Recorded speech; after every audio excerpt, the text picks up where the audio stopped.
Chapter 1399. Just after Noah hung up the phone, a wave of spell power suddenly emerged in mid-air in front of him. Amidst the sudden fluctuation of spell power, a mobile phone flashed out of it without any warning and fell into Noah's arms. That mobile phone was the one that Noah had left with Erica and Liliana when he left this world the last time. Presumably, Erica had specially used the magic of delivering a letter to transfer it over, right? Although it seemed a little exaggerated to use magic to transfer a mobile phone, it was not surprising when one thought of the things in the mobile phone. Of course, this sentence did not mean that there was anything special about Noah's mobile phone. It was just an ordinary mobile phone.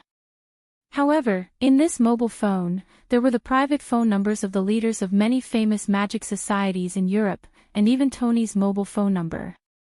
With so many powerful people's numbers gathered in this mobile phone, coupled with Noah's status as the seventh God Slayer, he believed that as long as he dialed any one of them, he would be able to do most of the things he wanted to do, right?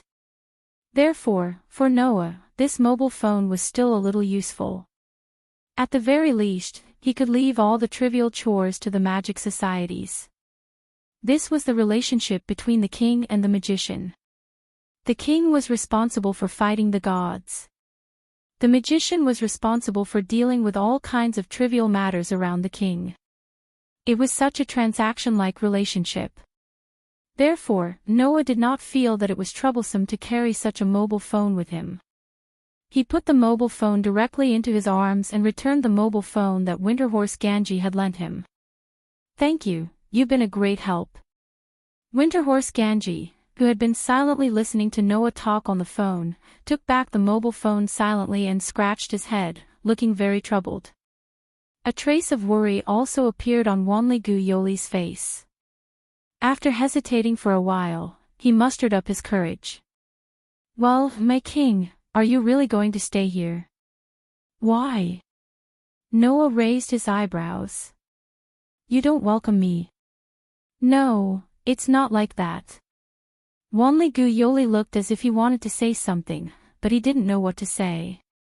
Looking at Wanligu Yoli's anxious appearance and Ganchi Dongma's troubled expression, Noah shrugged. "I know what you are worried about. Aren't you afraid that I, as a deicide, will cause trouble and affect the safety of the citizens of this country?" Wanligu Yoli and Ganchi Dongma were speechless. Obviously, Noah was right. Although this sentence was not pleasant to hear, wherever the Godslayer went, it often symbolized the occurrence of a disaster. This was a fact. So far, among the people Noah had met, whether it was Warban, Luohao, Yerek, or Tony, they were all people who would never care about the problems around them once they wanted to achieve something. If such a person, coupled with a strength that no one could match, wasn't that a disaster? Even Noah himself could not guarantee that he would not do the same thing. Of course, compared to the rest of his kind, Noah was undoubtedly much more rational, but sometimes, it was difficult to determine whether it was right or wrong to be too strong. At least, even if Noah deliberately controlled himself, once he was slightly involved in a battle that required a little more serious, it would often cause damage. Even Noah could not control such a thing. And he couldn't passively take a beating just because he didn't want to destroy the environment, right? Then what was the point of fighting? Therefore, this was an almost unsolvable problem. Not to mention Ganchi Dongma, Wanligu Yoli was really worried that the existence of the Godslayer would have some bad effects on this country, right? Ganchi Dongma should also feel that serving a Godslayer was not a good job, right? It was natural that the two of them would have such a reaction. Looking at Wanligu Yoli's extremely worried look, Noah sighed. "Well, don't show such an expression. No matter what, you are my savior. I will try my best not to let the things you are worried about happen." After saying such a sentence, Noah did not pay attention to Wanligu Yoli, who was stunned by his words, and turned his eyes to Ganchi Dongma. "The official history compilation committee, right? How about making a deal?" "A deal?" Ganchi Dongma was stunned at first, then he smiled bitterly. "King, you are too serious. If you need us to provide power, then just tell us. We don't dare to think about making a deal. I think what you said is really serious. Noah curled his lips and smiled. Originally, the relationship between the God-slayer and the magician was like this. The God-slayer fought against the gods on behalf of humans and protected humans from the hands of the gods. As the representatives of humans, you worship us as kings and obey our orders. This relationship is no different from a deal, right? Gonchi Dongma grabbed his hair and said helplessly. I didn't expect the king to see through it so clearly. It doesn't matter if you see through it or not. There are good and evil among humans, and there can't be people who are exactly the same among the God-slayers. It doesn't matter if you regard us as monsters, but it's best not to think that monsters will eat humans.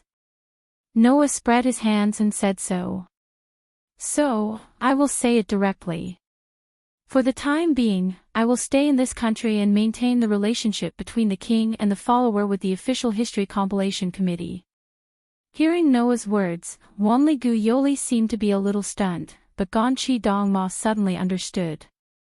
You mean, well, in order to not let my existence cause the things that my savior is worried about happen, I will try my best to live like an ordinary person here. Noah said so with a hidden meaning.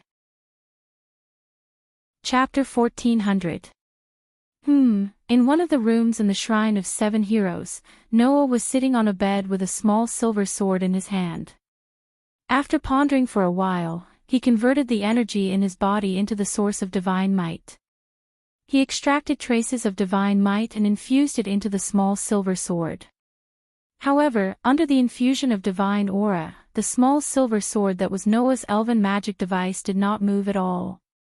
Its previous brilliance was also gone. After experimenting a few times, Noah sighed in distress. As expected, Aster still hasn't woken up.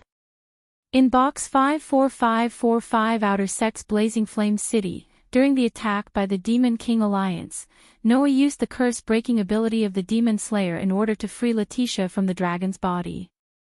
Furthermore, he used the Dragon Emperor's incarnation to multiply his powers several times. Because the multiplication of power was too great, Aster fell into a deep sleep and never woke up. At first, Noah was still worried about Aster's condition. Only after sensing Aster's condition through the elven contract did he feel relieved. Simply put, Aster's hibernation was not because he could not withstand Noah's power, but because Noah's power stimulated Aster's original power, causing Aster's power to gradually awaken. As the strongest sword elven, Aster's true power was not that simple. In the past, in the elemental elven world, Aster did not belong to the camp of the 5 elven kings, nor did he belong to the camp of the dark elven king. He only cared about himself in the war between the two camps. At that time, even the elven kings were afraid of Aster's power and did not dare to get too close to him. However, it was also because of this great power that ordinary elven users were unable to form a contract with Aster. Even the Saintess of Salvation had to pay the price of her life to use Aster. This could be considered a kind of price. After forming a contract with this kind of elven user, Noah naturally could not unleash Aster's true power as a novice elven user. He had always been working with Aster in various ways. Now, under the stimulation of Noah's authority, the run-in and compatibility between Aster and it seemed to have finally reached the passing line, causing Aster's true power, which even the Elf King feared, to begin to awaken. In order to adapt to the sudden increase in power, Aster fell into a deep sleep. When Aster woke up, Noah's elven user power would have greatly improved, right? I just don't know when she will wake up. Noah stared at the small silver sword in his hand. After a while, he sighed again and gently stroked the sword as he murmured to himself. Wake up quickly, little girl. Without you accompanying me to sleep, I feel a little lonely. It was unknown if she had heard Noah's words, but the small silver sword flashed with traces of light. Seeing this, Noah smiled slightly. After hesitating for a moment, he raised his hand, causing a wave-like golden ripple to undulate in front of him. He then placed the small silver sword in it. "You should rest well for a while, Ashtar." After saying this, Noah raised his hand again, causing the wave-like golden ripple to shrink and disappear. Then, Noah closed his eyes. "I wonder how Letitia and Pest are doing."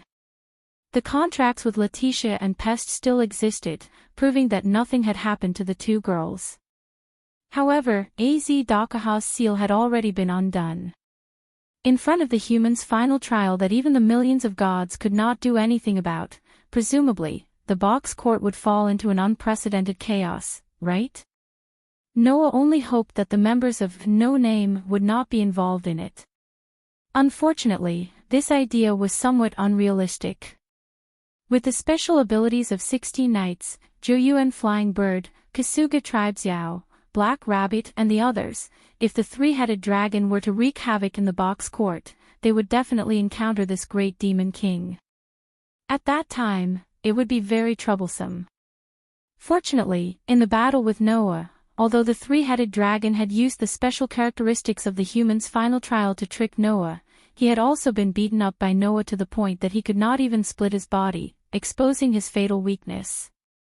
Considering this point, in order to recover from his injuries and spirit, the demonic dragon should temporarily hide for a period of time. Regardless of whether this period of time was long or short, the next time Noah returned to the box court would be a month later in the other world. In a month's time, the three-headed dragon should be able to fully recover, right? However, when he fully recovered, Noah would once again appear in front of the demonic dragon. Therefore, the situation had not developed to the worst yet. Even if something were to happen, Noah still had a resurrection item, so it should not be a big problem. So, the biggest problem is still the riddle of absolute evil. In terms of strength, Noah was on par with Az-Dakaha. In fact, he was slightly stronger than him. However, only by unraveling the essence of Az-Dakaha's final trial as a human, Noah would be able to defeat the demonic dragon. That lizards, another cosmology simulation, is not much of a threat to me, as long as it does not use weapons with a cosmological view outside of Persian mythology. Noah pondered. Although another cosmology, is also useless against him, as long as I can unravel his essence, my warrior will be able to use it and kill him. Therefore, everything was ready, except for the east wind. However, when would the east wind come? That was another question. As expected, it's impossible to think of it in such a short time, right? Noah shook his head. Forget it, it's not a good idea to keep thinking here, let's go out for a walk and relax first. Thinking like this, Noah suppressed all the thoughts in his heart, got up, and walked out of the door. After leaving the room in the shrine, Noah walked on the corridor paved with wooden planks and walked in the direction of the front hall. Along the way, several clergymen dressed as clergymen brushed past Noah, and all of them bowed their heads to greet Noah, and then left without hesitation. Noah naturally did not put on any airs, and when they greeted him, he nodded slightly in return, and then let them leave. Looking at the clergyman's respectful and cautious behavior, it was likely that Wanriku Furukawa or Kaneji Takuma had already mentioned Noah's identity to them, and asked them to treat him with caution. The reason why they just nodded their heads and left without hesitation was probably because they felt that the more they spoke, the more likely they would make mistakes. In order to not provoke Noah's disgust, they treated Noah in this way. This also made Noah understand once again. For the average person, even if it was a magician or a conjurer with superb abilities, a god slayer was an extremely terrifying existence. With such thoughts, Noah came to the front hall of the shrine. Suddenly, Noah's footsteps stopped, and his eyes looked forward. He saw that there, Wanriku Furukawa was holding a broom, sweeping it up and down, and seemed to be somewhat absent-minded. Seeing Wanriku Furukawa like this, Noah blinked, but his footsteps began to move, and he began to walk in the direction of Wanriku Furukawa. Perhaps he heard Noah's footsteps, but Wanriku Furukawa maintained an absent-minded look, turned his head, and looked behind him. With this look, Wanriku Furukawa was suddenly startled, and finally recovered from the state of being in a daze, and said nervously, "King, King." Noah scratched his cheek and smiled helplessly. "Please, can you not call me like this in broad daylight? It's like shameful play. It's quite embarrassing." "Shameful play?" Wanriku Furukawa was slightly startled, and she asked doubtfully, "What is shameful play?" "Ah." Noah choked at once. Although the time spent together was not long, Noah also understood what kind of person Wanriku Furukawa was. In a word, she was a lady of the boudoir. It was normal for this girl not to understand that kind of advanced vocabulary. So, Noah cleverly changed the topic. "What were you thinking about just now?" This sentence made Wanriku Furukawa's pretty face suddenly blush. Chapter 1401. Time went back to yesterday. After a discussion about Noah's temporary stay in Japan, Wanriku Yoli and Kaneji Winterhorse left the room. As soon as they left Noah's room and walked a distance away, Wanriku Yoli, who was holding an empty bowl and plate in her hand, said angrily to Kaneji Winterhorse next to her, "Mr. Kaneji, why do you want me to take care of the king? What's wrong?" "Miss Yoli." Kaneji Winterhorse's attitude was still frivolous. "You don't want to. It's not a matter of whether I want to or not, but is it really okay for me to do it?" Wanriku Yoli said with some worry.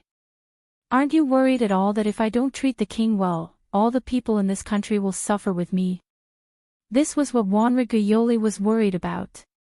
For the god slayer, Wanriku Yoli had always maintained a fear in her heart. Noah's performance was quite normal, which made Wanriku Yoli feel a little closer to him inconceivably. But Noah was still a demon king after all. And Wanriku Yoli was just one of the many witches in Japan's cursed world. Moreover, Wanriku Yoli admitted that she had not mastered any skills to please people. So, compared to Wanriku Yoli, there should be more people who were more suitable to take care of Noah, right? Wanriku Yoli was only worried that if, because of her relationship with Noah, the existence known as the Demon King would vent his anger on this country, then her sin would be really big. Therefore, Wanriku Yoli was not unwilling to take care of Noah, but she was worried that she would not do well and implicate others. "What do you want to say? I don't understand." Kaneji Winterhorse glanced at Wanriku Yoli. "But, Miss Yoli, what kind of relationship should we establish with the king in the future, and how should we get along with him? These need to be explored repeatedly. Before that, if we act rashly, we don't know when we will step on a landmine and cause the king to be unhappy. You should also know how terrible the god slayer is, right?" Winterhorse Gonchi took off his glasses, took out a piece of cloth from his arms, and said while wiping his glasses, "Although the king has only been a god slayer for less than half a year, he is more powerful than the rest of the god slayers. Even the two oldest demon kings, Marquis Waban and Hierarch Luohao, as well as the King of Swords of Italy, are no match for him. We can't imagine how powerful he is." Saying this, Mr. Gonjin put on his glasses again. "So, if possible, we should try our best to maintain a good relationship with him." It was understandable that the Winter Horse would be so cautious. In Europe, where magic originated, almost every magic association knew how to get in touch with the king and how to deal with him, because they had coexisted with many deicides so far. As for the official history compilation committee, although they had several encounters with the deicide, their experience was not as rich as that of Europe. After all, it was just an island country on the world map. Whether it was in terms of territory or population, it was considered small compared to the real big countries. Under such circumstances, it was natural that they did not have as much experience with the gods and the deicide as other countries. In order not to rashly cause trouble, we can't act rashly at the moment, Winterhorse Gonchi said. But we can't just leave the king alone. That would be the worst way to deal with it. After thinking about it again and again, I can only think of letting Miss Yoli take care of the king. That is undoubtedly the most suitable. I'm the most suitable. Wanli Gu Yoli was a little confused. Why? It's very simple. Because you are the savior of the king. Even if you do something bad by accident, the king will forgive you on account of this, right? Winter Horse Gonchi said directly.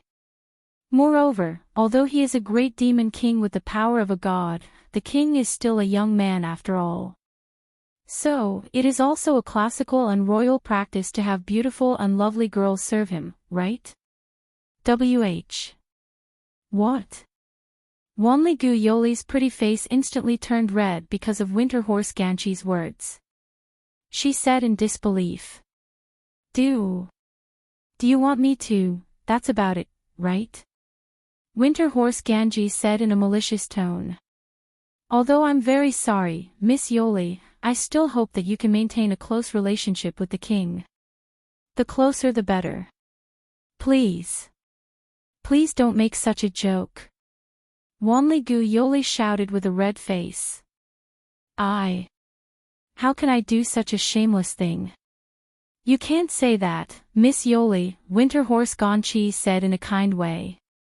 Since ancient times, beautiful girls have been a long-lasting and powerful weapon, especially when they are used to deal with kings with status, power. They can exert an unimaginable influence. If you can establish a close relationship with the king and make him obey you, don't you think that it will be a good thing for us and this country? Why do we have to do that? Wanli Gu Yoli couldn't help but ask. Although the king is a god slayer, we can use communication to understand each other, can't we? That is also a way, but it is definitely not a good way. Winter Horse Gonchi shook his head. Men are creatures. No matter how rational, serious, and honest they are, as long as a cute girl asks them to do something, they will still hesitate. I am the same. Winter Horse Gonchi didn't notice Wanli Gu Yoli's look as if she was looking at something dirty, and kept talking. For young men, there is nothing more valuable than a cute girl, especially a girl like Miss Yoli who blushes and says things like, I'm not doing it for your own good. That's even more against the rules. Yes, this is cute.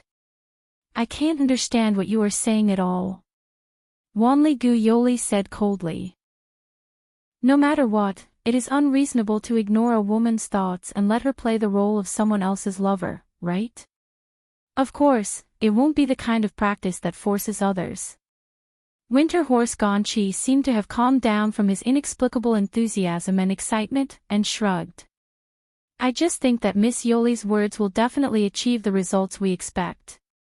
If you don't want to, I will report it to the people above and let them find some volunteers to perform this task. Wanli Gu Yoli was at a loss. Volunteers. Does Miss Yoli think that no one will be willing to do this kind of thing? Winter Horse Gonchi waved his hand. Then you are a little naive, Miss Yoli. Although the God Slayer is terrible, on the other hand, it is because of this that they are the most reliable. They are called kings, and they have unparalleled power and status. If you can become a popular person by their side, don't you think that it will be of great benefit to you and your force? Wanli Gu Yoli understood what Winter Horse Gonchi said. However, understanding didn't mean that Wanli Gu Yoli could accept it. For this honest and serious young miss of the boudoir, this kind of thing was too advanced.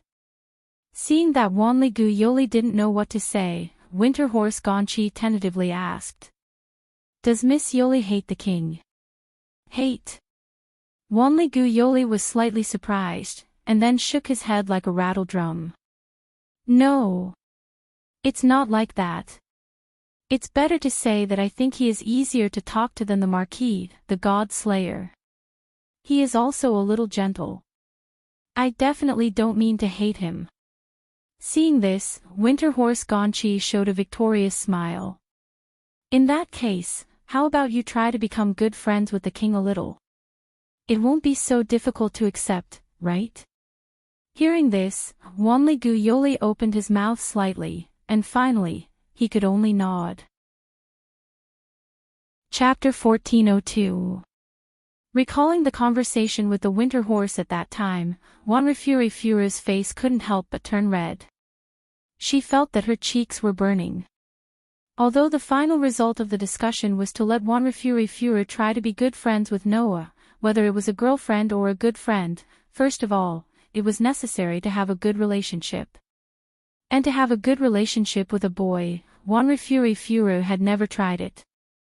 Wanrefurifuru had two identities. The other was a very ordinary high school student's superficial identity.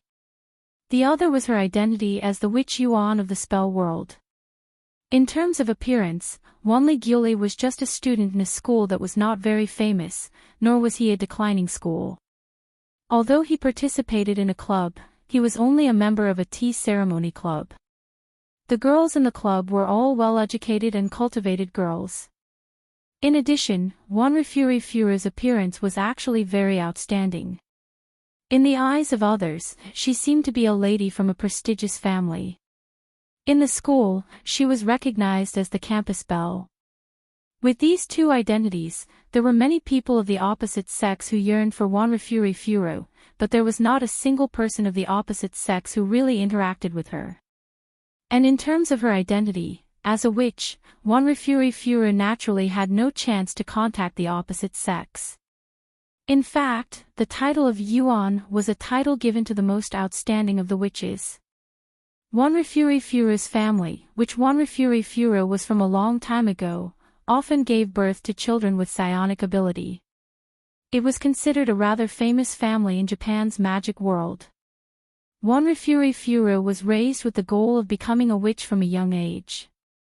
In order to cultivate, Wanrefurifuru had gone out of the country, and also entered the deep mountains and forests, but almost all of them were with her classmates and friends who also cultivated with the goal of becoming a witch. Of course, there was no chance to contact the opposite sex. As a result, whether it was her identity or her identity, Wanrefurifuru had no experience of close contact with the opposite sex. Now, suddenly, Wanrefurifuru had a good relationship with the opposite sex. How could this innocent lady not be confused? Therefore, even when Wanrefurifuru was cleaning, she was somewhat absent-minded, thinking about such things. Under such circumstances, Noah's question made Wanli Gyuli's face turn red in an instant. Seeing Wanli Gyuli suddenly blushing, Noah felt somewhat strange and took a few steps forward. "What's wrong? Why is your face so red?" After saying that, Noah very naturally reached out his hand and placed it on Wanli Gyuli's forehead. Then, he placed the other hand on his own forehead and compared the temperature of the two hands. "You seem to have a fever. Are you okay?" When Noah put his hand on Wanli Gyuli's forehead, Wanli Gyuli's entire body went blank. When she came back to her senses, she saw Noah checking her body temperature in an extremely natural manner. Wanli Gyuli's originally very red face suddenly seemed to be boiling, the color constantly darkening. "No, why is it getting hotter?" Noah frowned. "Do you really have a fever? Then it's better to quickly take a rest." Hearing this, Wanli Gyuli resisted the urge to turn around and run away. Because of the intense shyness, she felt that even her head was a little dizzy. Her expression was stiff as she spoke. "No, no need. I'm fine." Unfortunately, Wanli Gyuli didn't know that in this state, the more she said so, the less convincing it seemed. In addition, Wanli Gyuli was the kind of person who would give people the impression that she was too serious and honest. When she said such words, it gave people a feeling of insincerity. So, Noah narrowed his eyes. "I see. Indeed, you look like the kind of person who will force himself. To deal with this kind of person, at this time, you should use a little tough approach." "A little tough approach?" Wanli Gyuli was slightly stunned. Just when Wanli Gyuli was stunned, Noah suddenly stepped forward, bent down, and carried Wanli Gyuli, who couldn't react in time. Yes. Noah carried Wanli Gyuli. Moreover, it was a standard princess carry. "Hey! Hey. Hey hey hey hey hey. Wanli Guyoli was completely stunned. After Noah's unique masculine breath rushed to the tip of Wanli Guyoli's nose, Wanli Guyoli came back to her senses. Her face quickly turned red as if it would emit steam. King. Wanli Guyoli was at a loss of what to do. She could only open her mouth with a red face. What are you going to do? I want you to take a rest. Noah said matter-of-factly. Ignoring Wanli Guyoli's panic, he carried the girl and walked in the direction of the inner hall of the shrine. Anyway, if I just persuade you, you will definitely say that you are fine, right? I'm really fine. Wanli Guyoli was so shy that she didn't even know where to put her hands. Please put me down. After I put you in bed, I will naturally put you down. Noah ignored Wanli Guyoli's loud reprimand and walked on the wooden corridor in his own way. He didn't even turn his eyes to Wanli Guyoli and said so. Before that, you just need to be obedient. This is too rude. Wanli Guyoli blushed and stared at Noah. Even if you are the king, forcing others to do things that they don't want to do is already disgraceful as a person. That's also relatively speaking. Noah looked like he didn't want to take advantage of her. If the essence is for someone's good, and the result is not bad, then it is not a bad thing. Anyway, I'm not forcing you to have a good relationship with any man. What's the problem? However, those words instead caused an intense reaction from Wanli Guyoli. Have a good relationship with any man. Wanli Guyoli shouted with some excitement. I won't do that kind of shameless thing. Is it? Noah, who was frightened by Wanli Guyoli's overly excited reaction, said very strangely. I just said it casually. Why are you so angry? Casually said it. Wanli Guyoli seemed to be really angry. You are the king. Since you are the king, you should consider your usual words and actions. Your words and sentences may affect the whole world. Please be a little conscious of your identity and actions. Seeing Wanli Guyoli's inexplicable angry look, Noah secretly felt puzzled and said. In short, I don't care how you want to mess around, but since I have seen it, don't mess around under my eyes. This sentence should be said by me. Wanli Guyoli subconsciously put his hand around Noah's neck and looked straight at Noah with a serious expression. Because you're the king, no one cares about you no matter how you act. But since you're in front of me, I won't just watch you act recklessly. I hope you can listen to me a little. Oh. Noah raised his eyebrows. In other words, as long as I listen to you, you will also listen to me. As long as I listen to you, you will listen to me.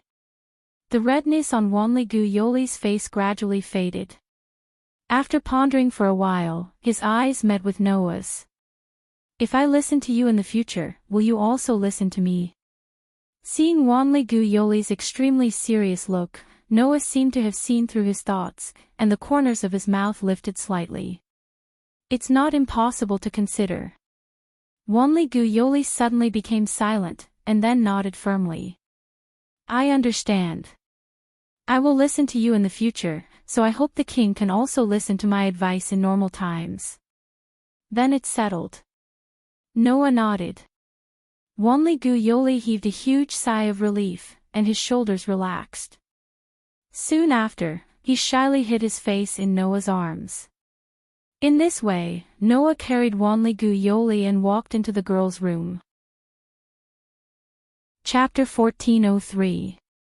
While the relationship between Noah and Wanli Guyoli was developing smoothly, on the other side, Gonchi Dongma encountered an unexpected obstacle. In order to prepare enough followers for Noah, Gonchi Dongma had been running around in the past few days. Although he kept saying, making people stay up late and work overtime for several days and nights in a row without sleeping, even the most black-hearted company wouldn't do such an unreasonable thing. As expected, I should ask for a raise. He didn't feel nervous or complain at all, but when he did things, he didn't drag his feet at all. In order to find a suitable follower candidate, Gonchi Dongma had indeed not slept for several days. Of course, as a member of the official history compilation committee, Gonchi Dongma had also received no less than the spell training of a formal conjurer, and his own spell cultivation was also very high. For Gonchi Dongma, not sleeping for several days and nights was not a very difficult thing to endure. However, at this time, the member of the official history compilation committee was at the foot of a mountain, leaning his body on the door of the car parked next to him, and sighed with a tired face. What are those old people thinking? This sentence received a sudden response. In fact, Hui Na doesn't know what Grandpa is thinking, but since Hui Na received the order, she can only act according to the order. Hearing such a voice, Gonchi Dongma reacted. This was a very rare thing. As a well-trained person, Gonchi Dongma was rarely approached to the position where even the voice could be transmitted so clearly, but he didn't notice anyone approaching. However, the owner of this voice did it. Moreover, this voice was not like Gonchi Dongma's, full of calmness and maturity. It was extremely light and clear, and only a young girl's voice could be heard. Gonchi Dongma, who had already known what kind of identity and ability the other party had, was not surprised at all. He just raised his head and looked in the direction of the mountain. On the only path that led to the foot of the mountain, a young girl was walking out of the depths of the mountain in a very natural manner without the slightest sound of footsteps. It was a graceful girl who was only about 16 or 17 years old. The girl had beautiful long straight black hair, and she was wearing a white shirt, a khaki vest, and a short skirt, as if she was a high school student. However, the girl also had factors that ordinary students didn't have. For example, the average student wouldn't have a face as beautiful as a young girl's, so beautiful that it would cause people to raise their eyebrows. For example, ordinary students wouldn't have the aura of Yamato Nadeshiko, which was close to nature and extremely elegant and gentle like a young girl. For example, ordinary students wouldn't go in and out of the mountain alone like the girl. For example, ordinary students wouldn't be like the girl, carrying a long cloth bag on the side of the shoulder. The moment he saw the girl, Gonchi Dongma glanced sideways at the long cloth bag for the first time, and after a flash of a hidden look in his eyes, he retracted his gaze, and helplessly spoke to the girl who approached him. Long time no see, Miss Hui Na. I didn't expect that one day, I would see you interrupt your most important cultivation for such a matter. For Gonchi Dongma, it doesn't matter which side it is. The girl said in a polite but straightforward and cheerful tone. Gonchi Dongma doesn't hate to cultivate in the mountains, but she also doesn't hate to live in the city, and there are indeed many convenient things in the city that are not available in the mountains, which can save a lot of trouble for Gonchi Dongma. For humans who are used to all kinds of convenient things in the modern world, life in the mountains is unimaginably difficult, and Gonchi Dongma can actually save a lot of trouble to get over it, which is admirable. Gonchi Dongma said insincerely. I've heard about this from the people above, Gonchi Dongma, what should I say? What? Gonchi Dongma tilted her head, as if she was naive and romantic. Mr. Gonchi, do you think Gonchi Dongma doesn't have the ability to be the king's guard? You're joking. Gonchi Dongma smiled bitterly. If even Gonchi Dongma doesn't have the ability to be the king's follower, then I can guarantee that no one in the world can be the king's follower. Grandpa said so too. Gonchi Dongma nodded. That's why Grandpa asked Gonchi Dongma to go to the king's side. Is that really the case? Gonchi Dongma curled his lips and smiled. Although I don't want to be too explicit, but just because the king asked for a follower, he personally gave the order and sent Gonchi Dongma to the king's identity, ignoring our dissuasion. To be honest, it has caused us a lot of trouble. There's no other way, because that's Grandpa's request, I can't go against it. Gonchi Dongma lowered his head, and apologized in a seemingly polite manner, but in fact, there was no apology at all. I'm really sorry for causing you trouble. It's nothing, I'm just following orders anyway. Gonchi Dongma sighed. It's just that, for that old man to actually give such an order for such a thing, we have to think about whether there's any reason behind it. Gonchi Dongma isn't very clear about what Grandpa is thinking. As Gonchi Dongma said this, a fierce smile like a warrior appeared on her beautiful face. However, regarding the king that everyone has been talking about, Hui Na is a bit interested. If possible, I really want to meet the king as soon as possible. After saying this, Gonchi Dongma slightly lifted the long cloth bag she was carrying on her shoulder. Tian Songyun also thinks the same, right? The moment the words fell, there was only a short moment, but a trace of hidden power leaked out from the long cloth bag and disappeared in a flash. Feeling the hidden power fluctuation, Gonchi Dongma's eyes once again showed a look of fear. Wanli Gu Yoli, who was half forced by Noah to rest, did obediently follow Noah's instructions that day, lying in bed and sleeping for the whole day. In fact, Wanli Gu Yoli didn't have a fever at all, but because she was too shy, her temperature rose so much. Noah didn't know about the secret agreement between Wanli Gu Yoli and Gonchi Dongma. Therefore, he didn't think that a girl who had just known him for a few days would suddenly become shy in front of him. As a result, such a beautiful misunderstanding was created. In this way, Wanli Gu Yoli was embarrassed to say it, and could only hold a trace of guilt of lying, and obediently took a day of rest. Such an abundant amount of sleep made Wanli Gu Yoli wake up early the next morning. Because it was still a hot season, Wanli Gu Yoli, who slept for a whole day, sweated a lot. Therefore, Wanli Gu Yoli decided to take a bath first and clean his body. After removing his clothes in the bathroom, Wanli Gu Yoli looked at his reflection in the mirror in front of him. Her skin was as white as ivory, translucent and delicate. His figure was slender and wonderful, as if it would break with a snap. However, the place where it should be protruded was full of weight, and the place where it should be concave didn't have a trace of excess fat. Such a figure, although it couldn't be said to be extremely full, but the curves were clear, and it was also full of charm. In the past, Wanli Gu Yoli never cared about his figure. At most, he just thought that it would be better to be thinner than now. But now, as Wanli Gu Yoli looked at the reflection of her naked body in the mirror, she actually murmured out loud as if at the behest of gods and demons. If it's a boy, will he like this figure? Wanli Gu Yoli, who was muttering to himself, quickly woke up, and his face was red because of shame. What am I thinking about?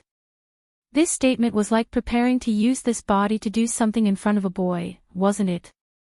Because of her bold words, the innocent girl felt so ashamed that she wanted to die. She quickly ran into the bathroom and took a cold shower.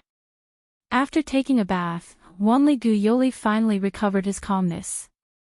Wearing a witch costume, she came out of the bathroom and came to the main hall of the shrine.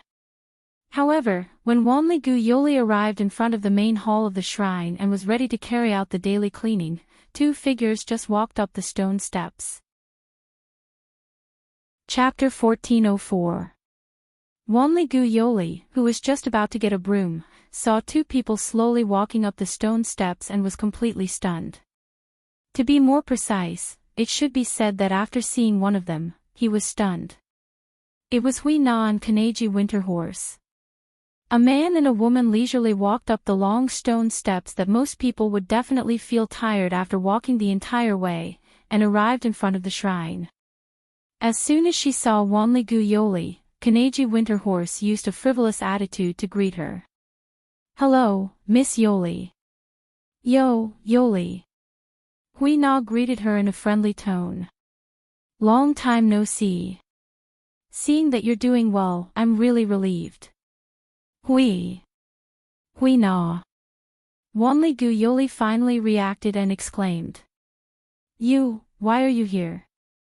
Obviously, Wanli Gu Yoli and the girl called Hui Na knew each other and were even familiar with each other. "What? Yoli, you haven't heard of me?" Hui Na said with a somewhat surprised expression. "I heard that the king is here, so Hui Na thought that Yoli must know that the king is looking for a follower. Follower. Wanli Gu Yoli was stunned and then understood. In other words, Hui Na was sent by the committee to be Mr. Noah's follower. Oh. Kanaji Winterhorse raised her eyebrows, and a malicious smile suddenly appeared on her face. Mr. Noah. Yoli actually called the king's name directly. Hui Na was also a little surprised, but then she understood. Right, on the way here, Mr. Kanaji also said that Yoli is preparing to develop a very close relationship with the king. It seems that Yoli is doing a good job. It's really surprising that the obedient girl Yoli actually did it. When she saw Kanaji Winterhorse's malicious smile, Wanli Gu Yoli realized that she had misspoken. Now, Hui Na's words made the innocent girl's pretty face turn red, and she said angrily and shyly. I'm not preparing to become that kind of relationship. Hui Na. Don't make it sound like I'm indecent. Is that so? Hui Na asked strangely. But, Mr. Kanaji said that Yoli is working hard to maintain a close relationship with the king for the sake of the people of this country. Hui Na admired Yoli at that time. I didn't do such a great thing. Wanli Gu Yoli quickly waved her hand and shook her head. I just tried my best to entertain Mr. Noah as a guest, and Mr. Noah is not the kind of king who will casually do something harmful to others. Yesterday, they had just opened up to each other and had a conversation. When she said this sentence, Gu Yoli Yoli, Yoli Gu Yoli, Yoli, was very confident when she said this sentence, she, Gu Yuli to the end. Kanaji Winter Gu Yoli was surprised Yoli Gu Gu Yoli.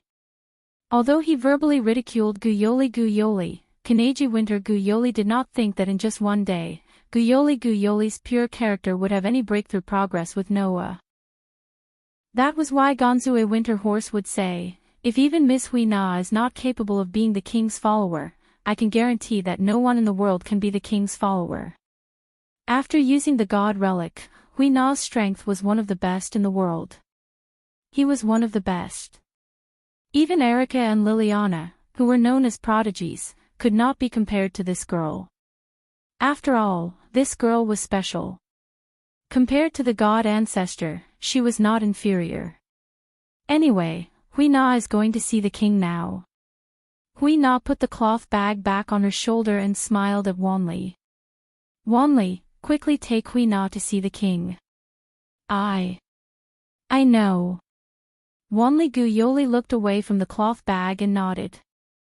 So, Hui Na, Mr. Gonzue, please come with me. However, at this moment, an accident happened. Buzz. Accompanied by a buzzing sound that seemed to tremble the entire space, a surge of spell power surged like a crazy roaring wave from one of the corners of the shrine and burst into the sky. The invisible curse power directly turned into a substantial pressure, causing the entire space to become heavy. At the same time, the surrounding air was fiercely pressed down. Hui Na, Gonzue Winterhorse, and Wanli Gu Yoli's expressions changed at the same time. Then, their shoulders sank, as if they were suppressed by an invisible heavy burden, and their bodies sank. However, the three of them had completely different reactions. Wanli Gu Yoli, who had an extraordinary talent in the field of spirit vision but whose body was weaker than an ordinary person, immediately paled and sat on the ground, paralyzed. Gonzue Winterhorse, who had a high cultivation in spells but was not good at face-to-face combat, also suddenly fell and lay on the ground in an extremely embarrassing manner. Only Hui Na felt her body sink slightly, and she knelt on the ground with one knee. Although she was not as embarrassed as Wanli Gu Yoli and Gonzue Winterhorse, a trace of sadness flashed across her pretty face. What's wrong? Hui Na bit her lips, enduring the terrifying spell power, and said in an extremely uncomfortable voice. What happened? That direction. Wanli Gu Yoli looked at the center of the spell power with a shocked expression. That's the direction of Mr. Noah's room. His words made Hui Na and Gonzue Winterhorse's expressions change. Chapter 1405. Ugh, ah. In the hallway of the shrine, the clergy fell to the ground one by one, as if they were carsick, with a look of discomfort. Of course, that was to be expected. Unlike Yukari, who was in charge of guarding the shrine, although some of the clergy in this shrine also had some cultivation in curses, they weren't very proficient in it. Yukari, who was in charge of guarding the shrine, was officially commissioned by the Official History Compilation Committee to be a spiritual ability user sent here. Because the places she was sent to were all important spiritual power centers located in different parts of the country, the command system was completely different. Therefore, even the shrine's chief couldn't give orders to Yukari, but treated her as a noble guest. Therefore, under normal circumstances, in a shrine, the person with the most outstanding cultivation in curses was usually Yukari, who was in charge of guarding the shrine, and not the clergy. Using the entertainment industry as an example, it was the difference between celebrities and staff, that's all. In this way, it naturally led to the clergy who didn't have a high cultivation in curses, or who didn't have a trace of attainment in curses, to be suppressed by the pressure of the curses in the air like a heavy pressure, making them feel extremely uncomfortable. In such a situation, Manatsuki Yuri, Kei-na, and Kanji Takuma all desperately raised the curses in their bodies to resist the heavy pressure around them, as if they were against an invisible wind, and walked forward with difficulty. Looking around, looking at the clergy who fell to the ground one by one, as if they were suffering from car sickness, Manatsuki Yuri said with great concern. They should be fine, right? Don't worry, it's just a reaction similar to car sickness, although it's uncomfortable, it's not serious. Kanji Takuma said with some seriousness. Although the curses in the air are extremely large, there's no specific target, just like when we usually raise the curses in our bodies, it's just naturally letting the curses out of our bodies, it's not intended to cause any harm, so there's no problem. Just raising the curses in our bodies. Manatsuki Yuri said with some disbelief. Just raising the curses in our bodies caused this kind of result? I don't want to believe it, that's too exaggerated. Kanji Takuma smiled bitterly. However, this is the only way to explain why ordinary people who don't have any spell power would only feel dizzy under such an exaggerated fluctuation of spell power. With such an amazing curse power, if it was really aimed at someone, then the entire shrine would be blown away, right? Hui-na also put forward her own opinion, but there was a faint light in her eyes. It's amazing. Is this the power of a king? As they spoke, the three of them arrived at the center of the tremor of the curse power. This was where Noah's room was located. Buzz! An enormous amount of curse power that could not be seen with the naked eye kept passing through the door like a terrifying gust of wind. Wanli-gu Yoli, Hui-na, and Ganjin Dongma felt as if they were standing on the edge of an abyss. It was as if they were enduring a cold wind from the depths of hell. A trace of discomfort appeared on their faces. Under such circumstances, the three of them could only raise the curse power in their bodies again, allowing the curse power to flow in their bodies to resist the incoming pressure. Although doing so would cause the curse power to be drained at an extremely fast speed, if they did not do so, apart from Hui-na who had a god relic protecting her, Wanli-gu Yoli and Ganjin Dongma would fall to the ground like the other priests, unable to move at all. Mr. Noah. Wanli-gu Yoli walked forward with worry written all over her face. Just when she was about to open the door, Hui-na stopped her. Let Hui-na do it, Hui-na suggested. Behind the door, the fluctuation of the curse power is already so strong. If the door is opened, it will be even more terrifying. With Yoli's strength, he may not be able to withstand it. So, let Hui-na do it. Although Wanli-gu Yoli was also an outstanding witch, her true strength lay in the aspect of spirit vision. Her attainments in other areas could only be considered as proficient, but not outstanding. On the contrary, Hui-na not only had a god relic protecting her body, but she was also involved in both martial arts and curses. In order to cultivate, she had been training hard in the mountains. In addition to her frequent contact with the god who gave her the god relic, she had experienced the enormous power that humans could not possess. She was also one of the top powerhouses among humans, so naturally, she was more suitable than Wanli Gu Yoli to be the vanguard. Therefore, Wanli Gu Yoli did not refuse and obediently stood behind Hui Na. Ganjin Dongma stood behind Hui Na as well, but he stood in front of Wanli Gu Yoli.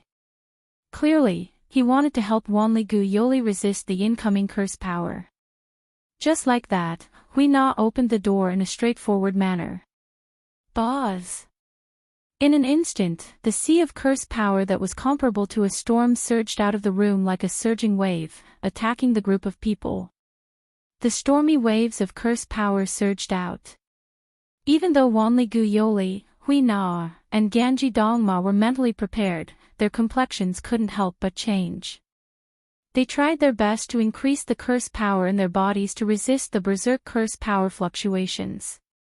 Fortunately, the incoming wave of curse power was just like what Ganjin Dongma had said. It was not targeted. It was just like when ordinary humans increased the curse power in their bodies, the curse power would naturally seep out of their bodies. It did not have any substantial power. Otherwise, the three of them would have been blown away along with the shrine at the very first moment. Against the surging wave of curse power, the three of them raised their heads together and looked inside the room. They saw Noah sitting on the tatami bed with his eyes closed.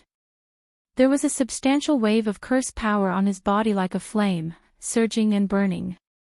Originally, when the terrifying wave of curse power emerged in the entire space of the shrine, everyone had more or less guessed who the source of the curse power was. Such a terrifying curse power, except for Noah, who was a god slayer, among humans, even the most powerful magician and conjurer could not possess it. Therefore, everyone had long guessed who the source of the curse power was. However, after seeing it with their own eyes, everyone understood. How terrible was the so-called god slayer. Just by increasing the curse power and letting the curse power naturally seep out of the body, it could reach such a level. Sure enough, it was something that only a god could do. No. To be more precise, not even the gods were able to reach this level. There were two reasons. 1. Noah's curse power had already reached the point of endless. Even if the power was limited, compared to the general god slayer and god of disobedience, the curse power that could be used at one time could only be higher. 2. Although in this world, whether it was the magic power of the West, the internal power of the East, or the spiritual power of this place, as long as it was a mysterious power, it was called curse power. However, the power that seeped out of Noah's body was not magic power, but a higher level of divine power.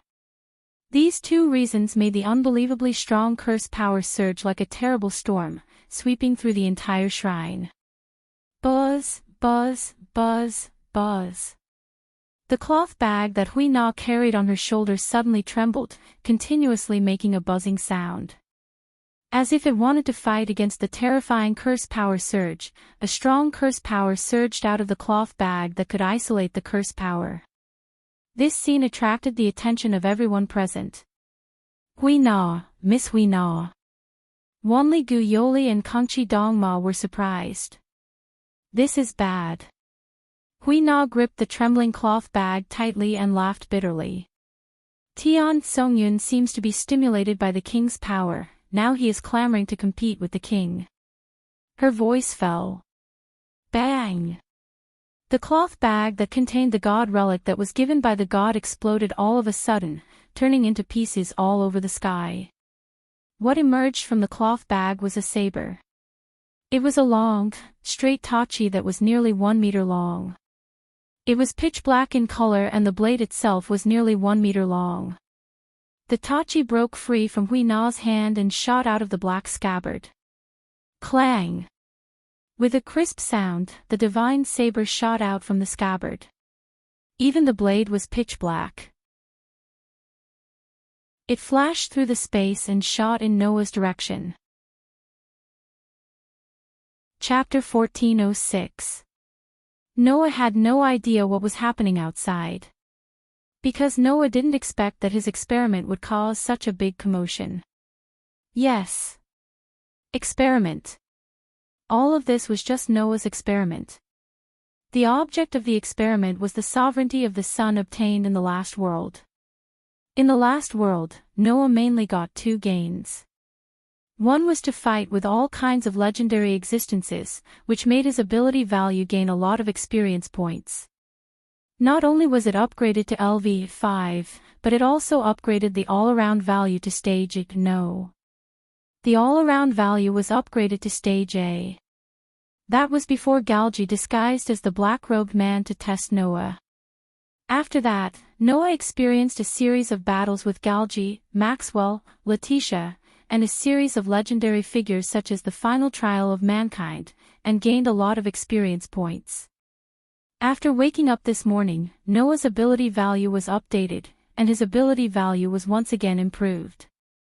Noah Doria LV 5 Strength, A, 865, SSS, 1840, Durability, A, 877, SSS, 1847, Dexterity, A, 880, SSS, 1856, Agility, A, 888, SSS, 1866, Magic, A, 866, SSS, 1859, Mystery, FD Magic, FD Swordsman, FD Shatter, ID Magic, Weapon Refining, Steel Making Magic.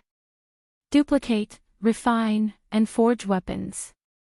Duplicate, refine, and forge weapons will be weakened to a certain extent according to the level, performance, and ability of the weapon. Duplicate, refine, and forge weapons will be maintained for a long time according to the level, performance, and ability of the weapon. Swords Protection, permanent magic. Permanent protection will be obtained according to the attributes of the contract spirit. Contract spirit as a sword spirit, obtain the protection of the sword spirit, and weaken physical attacks on oneself. The degree of weakening will increase or decrease according to the strength and ability of the target. Cold Smelting, quick attack magic. Gradually turn the target into steel. Successful tempering will crush it. The tempering speed is determined according to the strength and ability of the target. Skills, protection from the world, it was a permanent skill. Equal to luck. Events that were directly related to luck would eventually lead to the most favorable outcome. The overall increase in proficiency had increased by nearly 5,000 points. This level of improvement was simply appalling. To be able to have such an improvement after reaching LV5. That was really quite amazing. After all, the higher the level, the harder it would be to increase the proficiency. Although this was something that had yet to be proven, almost everyone could feel that once they leveled up, it would become very difficult to increase the proficiency. Including Noah. Therefore, even Noah was pleasantly surprised by this improvement. However, when he thought about the level of existences he had fought in the past few battles, this level of improvement was not surprising. Moreover, in terms of development abilities, Noah's abilities were all upgraded to D stage. Especially the development ability of fragmentation, it leaped all the way, directly skipping 5 stages and catching up with the development ability of mystic, magician, and swordsman. That was natural. The improvement of development ability was the same as the basic ability, it had to go through the path of gaining experience. If you want to improve magician, you have to use magic and magic often. If you want to improve swordsman, you have to use sword skills and sword-type weapons often. And if you want to improve fragmentation, you naturally have to use powerful skills that can cause destruction often. Almost every battle Noah fought would cause unimaginable destruction. It was natural that he would directly upgrade so many stages. In this way, the comprehensive improvement of the ability value allowed Noah's strength to take another small step forward. In addition, he also leveled up in the box, causing the use of the 2 avatars to no longer be a burden, proving that Noah's choice to enter a world with a higher degree of power, which was the world of the box, was not wrong. Another gain was the sovereignty of the sun and simulated star map, another cosmology. Not to mention the sovereignty of the sun, the simulated star map, another cosmology, was already a huge gain. After all, with the illusory star Tai Sui, the two strongest species in the box would no longer be a threat. Although there was a limit to who he could use it on, the ability was indeed against the rules, so the gain was not small. As for the sovereignty of the sun, it could be strengthened correspondingly with the inheritance. The sovereignty of the sun of the Leo constellation could strengthen the defense, allowing the person to be immune to all the attacks of the sharp blade-type weapons. The sovereignty of the sun of the dragon could strengthen the spiritual lattice, greatly increasing the spiritual lattice of the person. In Noah's body, it was a large increase in magic, divine power, and divine power. It could even strengthen the spirit with some special techniques. It was precisely because of the strengthening of the spirit of the dragon's sovereignty that Noah could use the two avatars without any burden, which could be said to be of great help. However, in normal times, when Noah did not need to use the two avatars, the strengthening of the dragon's sovereignty of the sun became dispensable. No matter what, Noah's magic, divine power, and divine power were all endless, so there was no need to increase them. That was why Noah thought of it. Since the energy was unlimited and there was no need to increase it, then, using the dragon's sovereignty of the sun to increase the limited output, would it work? As soon as he thought of it, Noah immediately put it into action and began the experiment. As a result, the experiment was a success. After increasing the output, the terrifying divine power that ordinary people could not imagine surged out of Noah's body, instantly causing all the clergymen of the Seven Heroes Shrine to faint and fall to the ground. And all this, Noah, who was concentrating on the experiment of using the dragon's sovereignty of the sun to increase the output, did not notice at all. Of course, Noah's sensing ability was not just for show. Although the approach of Wanli Yoli, K-Na, and Kantori Winterhorse, because he was too focused, Noah did not notice at all. But when he was attacked and felt hostility, malice, and killing intent, it was impossible for Noah's sensing ability not to wake Noah up. Under such circumstances, the black divine sword pierced through the air like an arrow. The sharp sound of the sword piercing through the air made Noah, who had extraordinary sensing ability, open his eyes immediately. As soon as he opened his eyes, the sharp tip of the sword came straight at him, enlarging in Noah's dark pupils. Feeling the strong curse power on the divine saber, Noah's eyes narrowed. Without any hesitation, he raised a hand. Ding! As a crisp sound came, the sharp tip of the divine sword was caught between two of Noah's fingers before it could touch Noah's pupils and pierce his eyes. It stopped in midair. Wah! K-Na was shocked. He blocked Tian Tsongyun's attack with his fingers. He blocked the attack of a god relic with his bare hands. Kantori Winterhorse was stunned too. Are you kidding me? Wanli Gu Yoli directly covered his small mouth with a look of disbelief. The so-called god relic was a general term for the weapons, tools, and equipment used by gods. The divine sword named Tian Tsongyun was one of them. In the world of Xiaoya, it was called a relic. In the world of Xiaoya, it was called a godhead weapon. No matter which world it was in, such a famous divine sword was blocked by Noah with two of his fingers. I see. Is it a god relic? Noah's frown disappeared slowly. It's indeed amazing. Unfortunately, this body has impenetrable power. No matter how powerful the god relic is, it can't pierce through my body. Noah extended his other hand and flicked the black divine sword as soon as he was done speaking. Clang! As the loud sound of a bell was heard, the divine sword named Tian Tsongyun was flicked away by Lin Huang's finger. It spun in the air and eventually stabbed into the ground not far away from the door. At that moment, golden ripples that looked like water ripples appeared again. Chains popped out and wrapped around the divine sword. The famous divine sword was bound to the ground and could no longer move. The outcome had been decided. It only took 1 second. Chapter 1407. Clang, clang, clang, clang. The pitch-black divine saber that was tightly bound by the chains trembled uncontrollably, rubbing against the chains that bound it tightly. Crisp clashing sounds rang out continuously, reverberating through the air.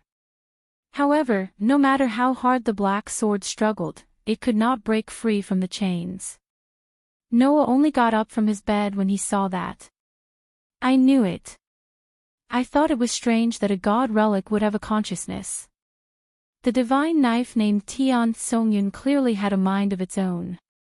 It attacked Noah on its own accord. However, Noah had never heard of a god relic having a consciousness. Noah glanced at the struggling pitch-black divine blade, then turned his gaze to Huina. Although the sword is a god relic, it's not Susanu's sword in Japanese mythology. It's a subordinate god that was born from the god's power, am I right? Huina was slightly shocked when she heard that. She nodded immediately. Yes, although Kusanagi is a god relic, it's not the real Kusanagi sword in Japanese mythology. It's a subordinate god of the god that I serve.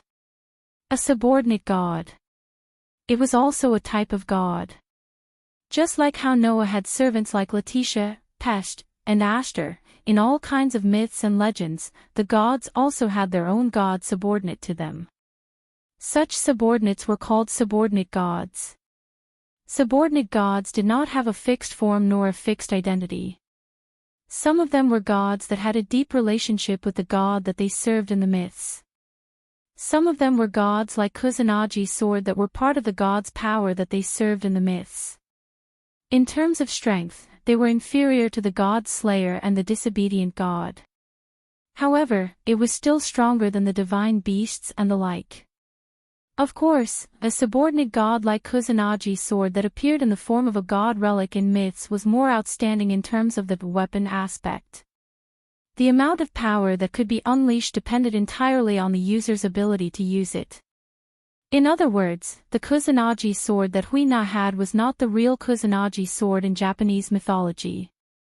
It was the subordinate god of the Kusanagi sword's owner, the famous Susanoo. It possessed the functions of a god relic as well as the identity of a god. However, it was not the real deal. That was why Noah's Enkidu was able to restrain it. Because it had the side of being a subordinate god, it naturally possessed divinity. Now, I finally understand. Noah turned his gaze to Gon Chi Dong Ma and suddenly smiled. One of your elders who live in seclusion, the true identity of the god of disobedience is Susanoo, right?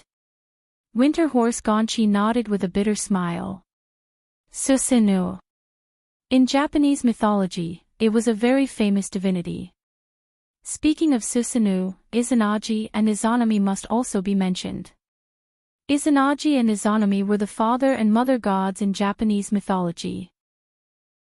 All the gods in Japanese mythology were created by these two gods in various ways or gave birth to their children. Susanoo was Izanagi's son. Susanoo's full name was Susanoo. He possessed many attributes and was known as the god of storm. He was also known as the god of destruction because of his violent nature. At the same time, he possessed the divinity of the god of earth. Later on, he became the god of conquest and the god of heroes because of various mythical deeds. This god could control storms and was also a user of steel. When this god was mentioned, it was impossible not to think of him as the most famous god in Japanese mythology. In order to save the girl who was sacrificed to the famous monster in Japanese mythology, Yamada no Orochi, Susanoo killed Yamada no Orochi and took a sword from its tail. That sword was the Kusanagi sword, also known as the Kusanagi sword. Since then, Susanoo became the hero who killed Yamada no Orochi, also known as the god of steel. The Kusanagi sword was later passed down in Japan and became a symbol of royalty because of its special status. In fact, in Noah's Gate of Babylon, the famous king's sword was also sleeping.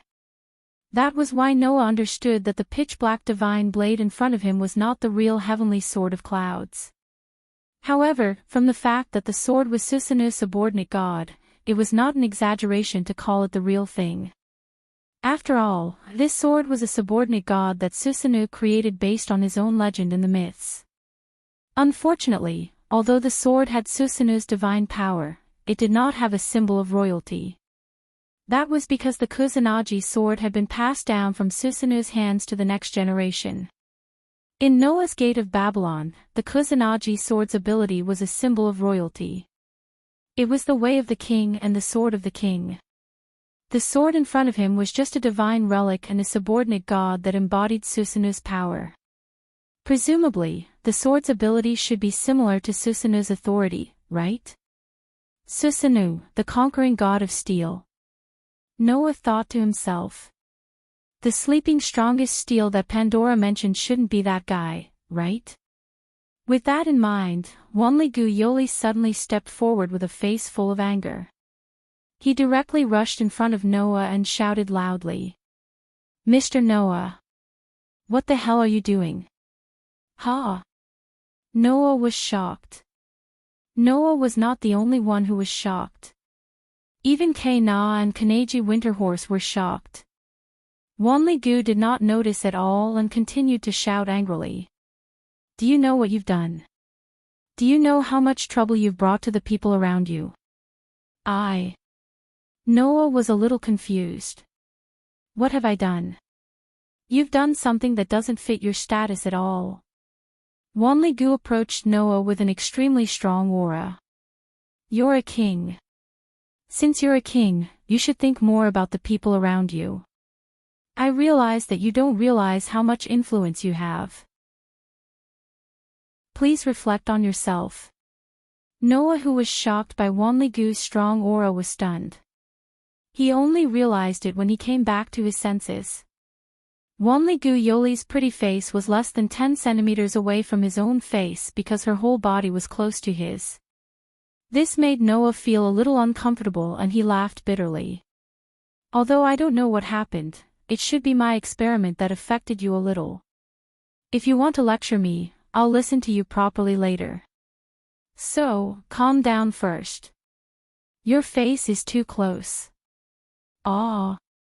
Wanligu only noticed this now. Her pretty face turned red and she quickly moved away. She held her burning face and cried softly as if she was about to cry. What did I do?" Only now did she feel embarrassed. Wasn't it a little too late? Noah couldn't help but laugh. At the same time, he felt that this innocent girl was quite cute. At this time, Hui Na and Gonchi Dongma finally reacted from the sudden situation. As expected of a king. Even Tian Songyun was defeated in an instant. Although the lack of a user was one of the reasons, when Tian Songyun showed his true strength, even I couldn't do anything. Hui Na said with a happy expression. "A king's strength is actually so strong." "That's too strong." Was it strong? However, Noah had only used one hand to send Tian Songyun flying. Let alone authority, he didn't even use magic or magic. Of course, Noah's body had taken possession of the Leo constellation Sun Sovereign, making him invulnerable. Otherwise, he wouldn't have been able to subdue Tian Songyun in a second. At the very least, he would have been able to fight for a few seconds. Thinking about this, Noah couldn't help but scratch his cheeks and shrug. Then, he looked at Hui Na. "That's right, who are you?" Hearing Noah's words, Hui Na finally remembered the purpose of her trip. "Sorry," Hui Na forgot to introduce herself. Hui Na's gentle smile was comparable to that of a well-educated young miss. However, she didn't bow. Instead, she tilted her head and closed her eyes as she said this with a smile. "I am Hui Na from Clear Autumn Courtyard. At the king's request, I came to become the king's follower, Witch Yuan. Please take care of me, my king." Chapter 1408. Qingqiu Courtyard. Noah looked at Keiko in surprise. Chincho courtyard. Are you referring to that Chincho courtyard? In Japan, there are 4 leading families in the world of Japanese magic.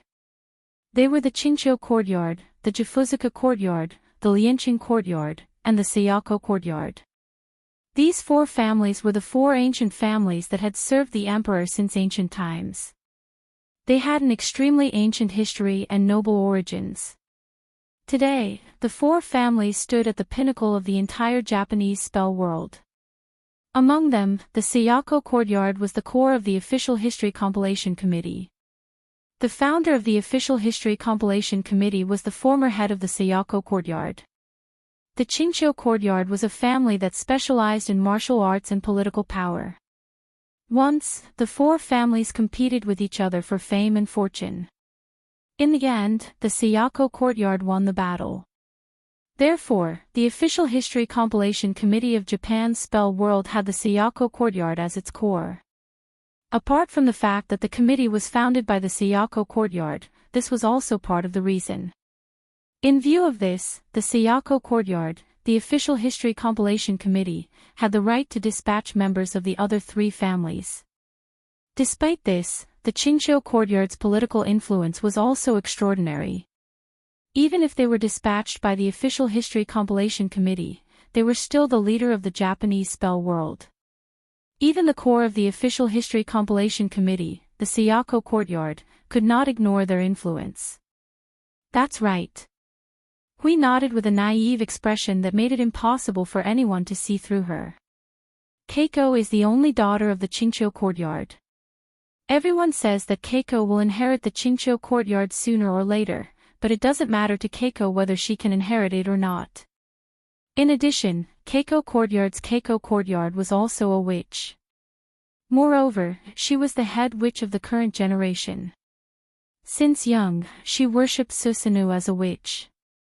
She could listen to the voice of the gods and borrow the power of the gods. Susanoo even gave her the divine sword Tingyun.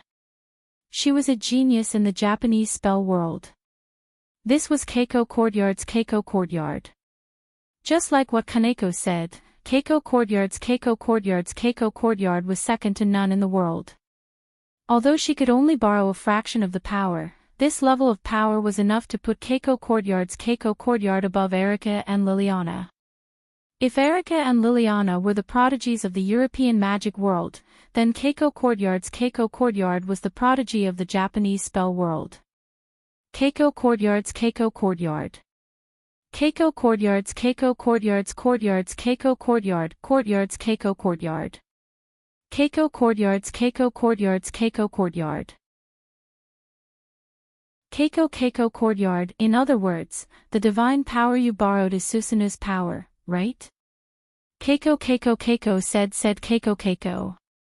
Grandfather said that the king needs me, so he sent me to the king's side. No matter what the king wants to do to me, I have to obey. No matter what. Wanli-gu Yoli's pretty face turned red again. It was unknown whether or not he had thought of something wrong. Oh. Winter Horse Gonchi narrowed his eyes. Are you going to use this trick? Noah was also a little speechless, but then he suddenly smiled. He walked up to Keiko courtyard's Keiko courtyard and reached out his hand. Keiko courtyard was stunned. He lifted the girl's chin. Then, if I ask you to deal with the god you worship, will you listen?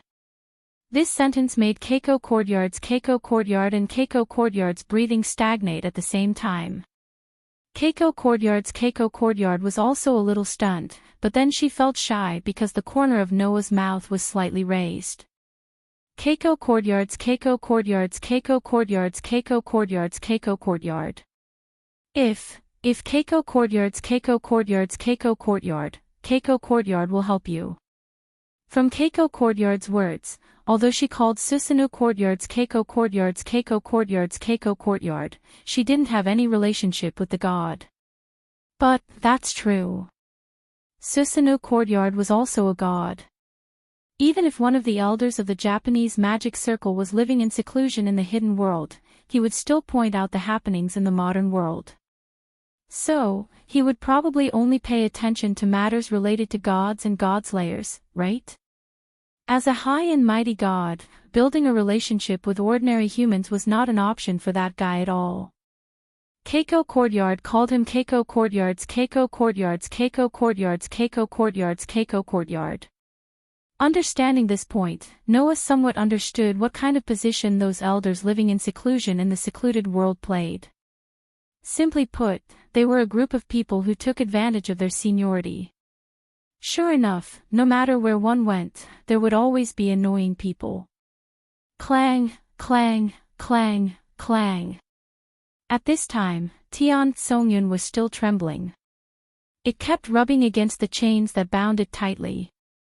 The blade was also surging with a powerful curse power. It seemed like it was unwilling to accept this result. Everyone looked at Tian Songyun and then looked at each other. It looks like Tian Songyun still wants to fight, Hui Na said helplessly. Your Majesty, do you want to accompany it? Forget it. Noah let go of Hui Na's chin and said with a lack of interest. If it's only at the level of a subordinate god, then it's not even worth me taking it seriously. Besides, I also said that my body has the grace of invulnerability. That knife can't do anything to me at all. Plus, I promise to live here as an ordinary person as possible. So, I'll leave it to you. Hearing this, Wanli Gyuli cast a grateful look at Noah. Winter Horse Mandala said helplessly, even subordinate gods can't be serious. Should I say, as expected of the most terrifying god slayer? If that was the case. Only Hui Na sighed as if she was extremely troubled. Tian Songyun is usually very nice, but when he gets angry, even I can't do anything. Even if the king asked me to deal with him, I don't know what to do. Although she said that, Hui Na still walked towards Tian Songyun. No matter what, let's put Tian Songyun away first. After saying that, Hui Na extended her hand towards Tian Songyun, who was tightly bound. At this moment, Noah sensed something strange and frowned. His eyes hardened as he suddenly opened his mouth to speak. Be careful. Unfortunately, it was too late to say anything. Hui Na's hand gripped the handle of Tian Songyun's knife tightly. At that moment, a surge of curse power surged out of Tian Songyun's blade. It turned into a dense darkness and surged in all directions like a tide. The speed at which the darkness spread was indescribably fast.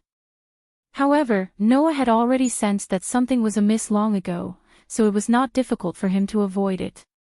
However, when he saw Wanli Gyuli and Hui Na being covered by the darkness, Noah clicked his tongue and relaxed his tense body, allowing the darkness to swallow him. Then, the feeling of the world spinning attacked Noah's body. When he came to his senses, Noah was already in an unknown forest. When Noah opened his eyes, the first thing he saw was an emerald green mountain. The smell of soil and trees was very strong. There was a small stream flowing by the side. However, it was raining cats and dogs, and the wind was howling as it blew across the entire world. Noah looked around, and it didn't take him long to find a small house. It was a Japanese-style wooden house that seemed to have appeared in ancient times. Looking at the small house, Noah narrowed his eyes slightly, lifted his foot, and walked in that direction without hesitation. Not long after, Noah arrived at the door of the house. Without any hesitation, Noah reached out and opened the door. In the next moment, a figure appeared in front of Noah. You're finally here. It's so hard to see you. The person who said this was an old man sitting cross-legged in front of an old-fashioned fireplace. He was very tall and wore a rough kimono. Even through the cloth, one could still see the bulging muscles of the old man. He had a strong body that did not match his age. I'm sorry. I used my family's witch in Tian Songyun as a medium to bring you here. The old man was not apologetic at all. Anyway, come in first.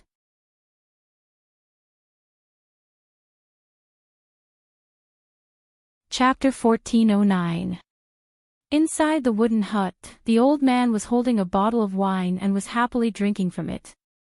Noah did not pay any attention to the old man and instead looked to the side of the old man. Over there, Kusanagi, whose entire body was burning with curse energy, was stabbed into the ground, emitting a clear battle intent towards Noah. The divine sword that belonged to Susanoo had not given up on fighting Noah. It was different from Susanoo, who only became a steel after slaying dragons and snakes. Kusanagi was a subordinate god, and from the moment it was born, it existed in the form of a sword and a blade. It was the most primitive and purest steel god. As a steel god, every steel god was a god of war, and a god of war. Their thirst for battle was simply unimaginable to humans. As such, after experiencing Noah's incomparable power, as the purest steel, Kusanagi, as the purest steel, released such an unrelenting battle intent towards Noah. Unfortunately, to Noah, it would be a different story if his opponent was someone worthy of respect and pleasing to the eye. However, for someone like Kusanagi, who was inexplicably harassing him, Noah did not even want to pay attention to him. However, Tian Songyun did not attack Noah directly like he did at the beginning. Although he released a shocking battle intent towards Noah, he obediently stayed by the old man's side, not moving at all. Who could make a steel like Kusanagi, who was born to fight, suppress his instincts? Who else could it be other than the main god that he was loyal to? At this moment, Noah smirked and walked into the wooden hut. He sat down on the other side of the hut, but he did not look at the old man. Instead, he looked around as if he was observing something. Since I am able to meet you face to face, that means this is the secluded world where you live in seclusion, right? Susanoo. Oh. Don't you understand the situation very well? The old god named Susanoo grinned.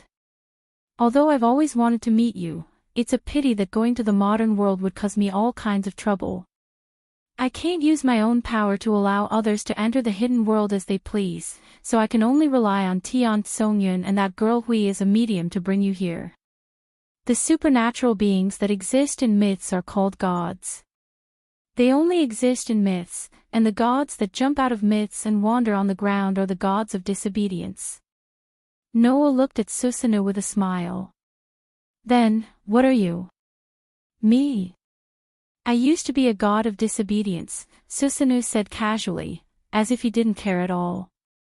After I appeared on the surface, I rampaged about for over 1,000 years. In the end, I got a little bored, so I decided to live in seclusion. In the end, I could only come to this realm between life and death. Life is the present world that can give life existence. Immortality is all kinds of myths and legends. The gods that only exist in myths and legends jumped out of the realm of immortality and came to the world of life, and became disobedient gods. When disobedient gods are defeated, they will return to the realm of immortality. However, a god like Susanoo who used to be a disobedient god and got tired of his life as a disobedient god, and no one could defeat him, so where should he go? Naturally, he could only come to the hidden world to live in seclusion. Because the hidden world is the hidden world, this world is between the modern world, which represents life, and the mythical world, which represents immortality. In other words, this secluded world is a gathering place for those who are neither human nor god. Especially now, those who are gathered here are people who can't let go of their attachment to the modern world. Including me, there are many things in the modern world that I can't be at ease with. Susanoo, while holding a bottle of wine and drinking it with a forthright attitude, intentionally or unintentionally mentioned it. Well, to put it simply, a group of old men who supervise the young people. In order to prevent the young people in the modern world from acting recklessly, it is our duty to remind them. Sometimes, when there are characters that the young people can't deal with, it is also our duty to come out and say a few words. What he meant was that Noah's existence forced him to come out and say a few words. However, Noah snorted at this saying. You don't have to say so many nice words. It's not the first time I have dealt with gods like you. Even if I am no longer a disobedient god, as long as I am a god, my mission is more important than anything else." As he said that, Noah spoke as if he was referring to something else. "In the end, you can't be saying that as a god. You are actually very concerned about the safety of humans, so you couldn't help but jump out and talk to me, right?" Ha ha ha ha. Susanoo suddenly burst into laughter. "Although I also want to say that, as you said, the death of one or two humans may be a little insignificant for a god, but it also depends on the situation. Take me for example, if there is a monster like Yamada no Orochi that is endangering humans, even if there is only one human being who is about to be reduced to food, I will still save her. Thanks to this, I was able to win the heart of a beautiful woman. Sure enough, even a god has to often do good deeds. In the myth, in order to save Kita no Orochi, who was reduced to a sacrifice, Susanoo killed the snake monster and obtained the Kusanagi sword, and from then on, became the conquering god of steel. After that, the rescued Kita in Anaheim became friends with Susanoo, and the two of them got married, creating a beautiful story. When Susanoo said that he won the heart of a beautiful woman, it was indeed such a thing. Unfortunately, I am no longer that impulsive age. The task of saving the little girl will be handed over to you young men." Susanoo looked at Noah with a profound look. "Isn't that the reason why you were pulled here by me willingly? Then it's easy to say." Noah raised his eyes and looked at Susanoo's eyes, then said lightly, "Where is the Wanli Valley and the Qingqiu courtyard now? Don't tell me you don't know." However, the one who answered this question was not Susanoo, but another voice. "The foreign god killer king, the girls you are looking for are now here." This was a very clear and beautiful voice. Accompanied by such a voice, a figure suddenly appeared without any warning on the side of the stove where Noah and Susanoo were sitting opposite each other. It was an extremely beautiful woman. The clothes she was wearing seemed to be a noble princess costume during the Heian period, with bright colors, known as the 12-style kimono. Her pupils were a clear glass color, and she had long brown hair that reached her waist. Her skin was smooth and delicate like ivory. The woman had a beautiful face that seemed to be carefully carved. Her beauty was far superior to that of modern humans, giving people the feeling that she was a princess that only appeared in ancient times. Such a beautiful woman took out 3 pieces of red tomo from her long sleeve and held it in front of Noah. The hidden world is a world where the difference between reality and illusion is very ambiguous, but it is also a world where the mind is superior to the body. As long as you want to, you can instantly teleport, and as long as you want to, you can change the world. This kind of unrealistic world is very difficult for human beings to adapt to, and if you don't do anything about it, you may not even be able to keep your life. Therefore, I turned the people who came with you into dead objects to prevent this side effect. I hope you can understand." Hearing this, Noah felt relieved that a beautiful woman like a princess suddenly appeared without him noticing, but he reached out his hand and silently took the 3 tomo. At this time, another hoarse voice sounded. "I didn't expect that one of the most powerful god killers would jump into the hidden world for a few humans." As soon as he finished speaking, another person silently appeared in the small house and sat on the last empty seat around the stove. This was a monk wearing black monk robes. His skin was very dry, as if he had no real flesh, like a mummy. "Okay, everyone is here." Susanoo put the wine bottle in his hand on the ground, looked at Noah, and smiled ferociously. "Then, let's begin the negotiations. God killer."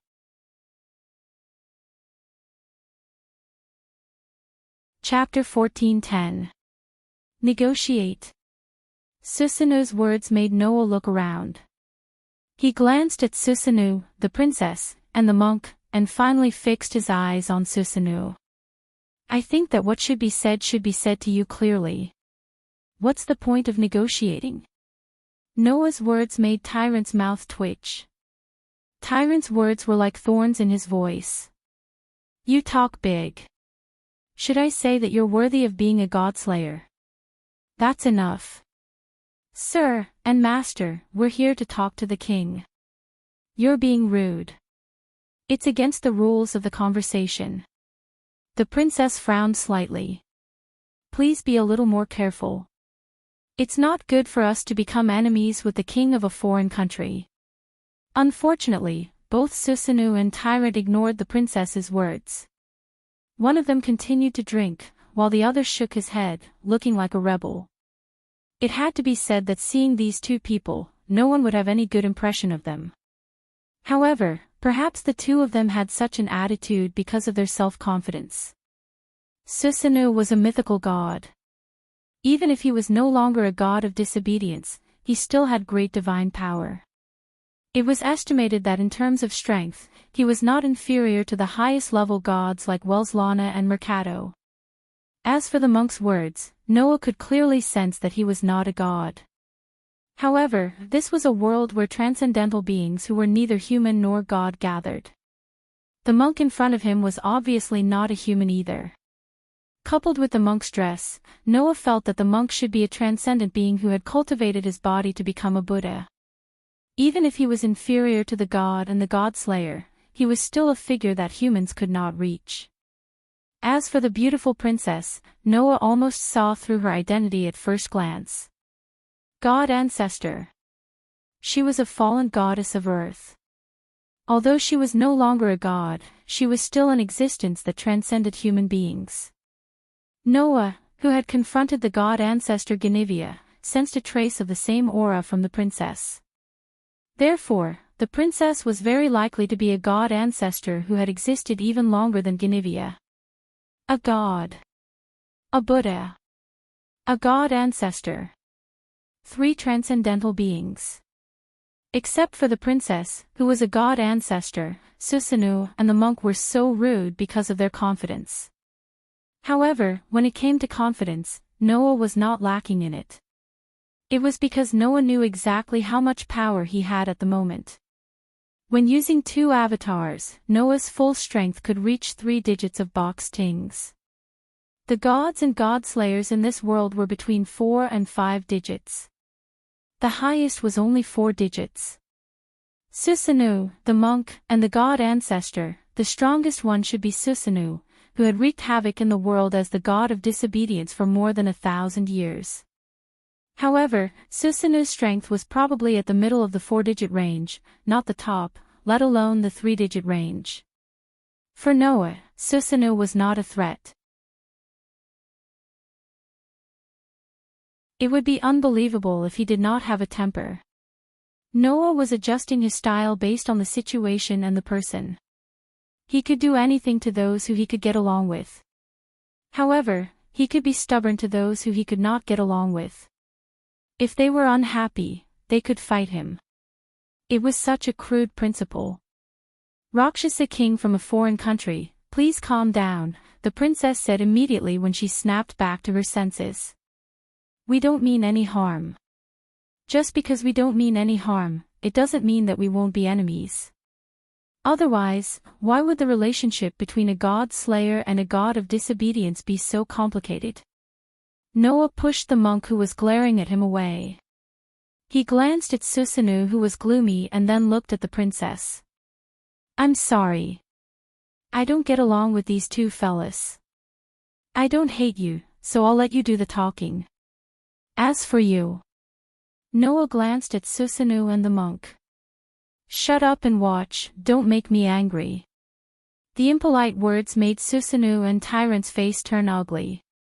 What? Susanoo smiled rudely, but there was no smile in his eyes. Aren't you very capable? In the myths, Susanoo was famous for his violent temperament, so he was responsible for controlling the violent storms.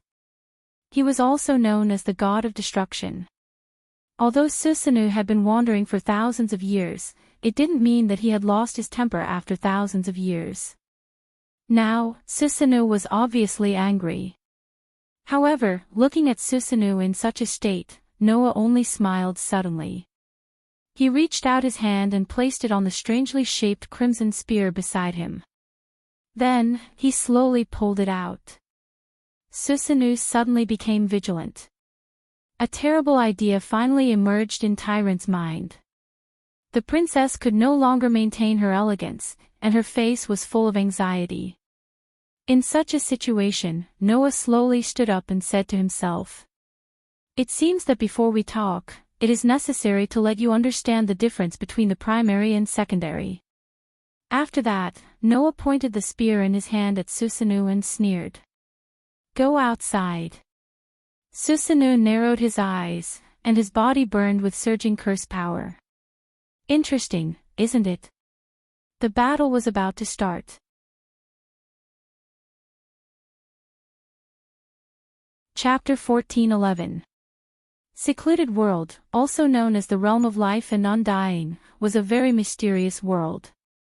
Not only was the boundary between reality and illusion very ambiguous, but it also allowed people to do many inconceivable things just by thinking about it.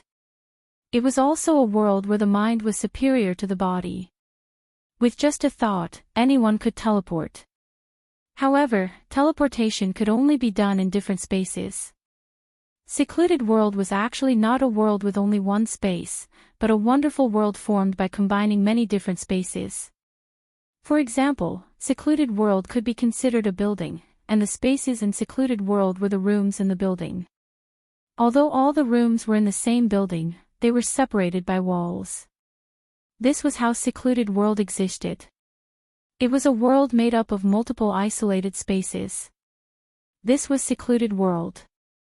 It was because this world was formed by many different spaces that it could allow those existences to live in it. For example, the god of disobedience. Just by appearing, he would bring about phenomena related to his own attributes. If the god of fire descended, everything around him would become incomparably hot. If the god of sea descended, a tsunami comparable to the end of the world would descend along with it. For these kinds of existences, as long as they chose to live in seclusion in secluded world, they would only affect the space they were in, and would not affect other spaces. Therefore, under normal circumstances, if there was no reason, the existences in secluded world would not go to other spaces of their own kind. Pandora was the same.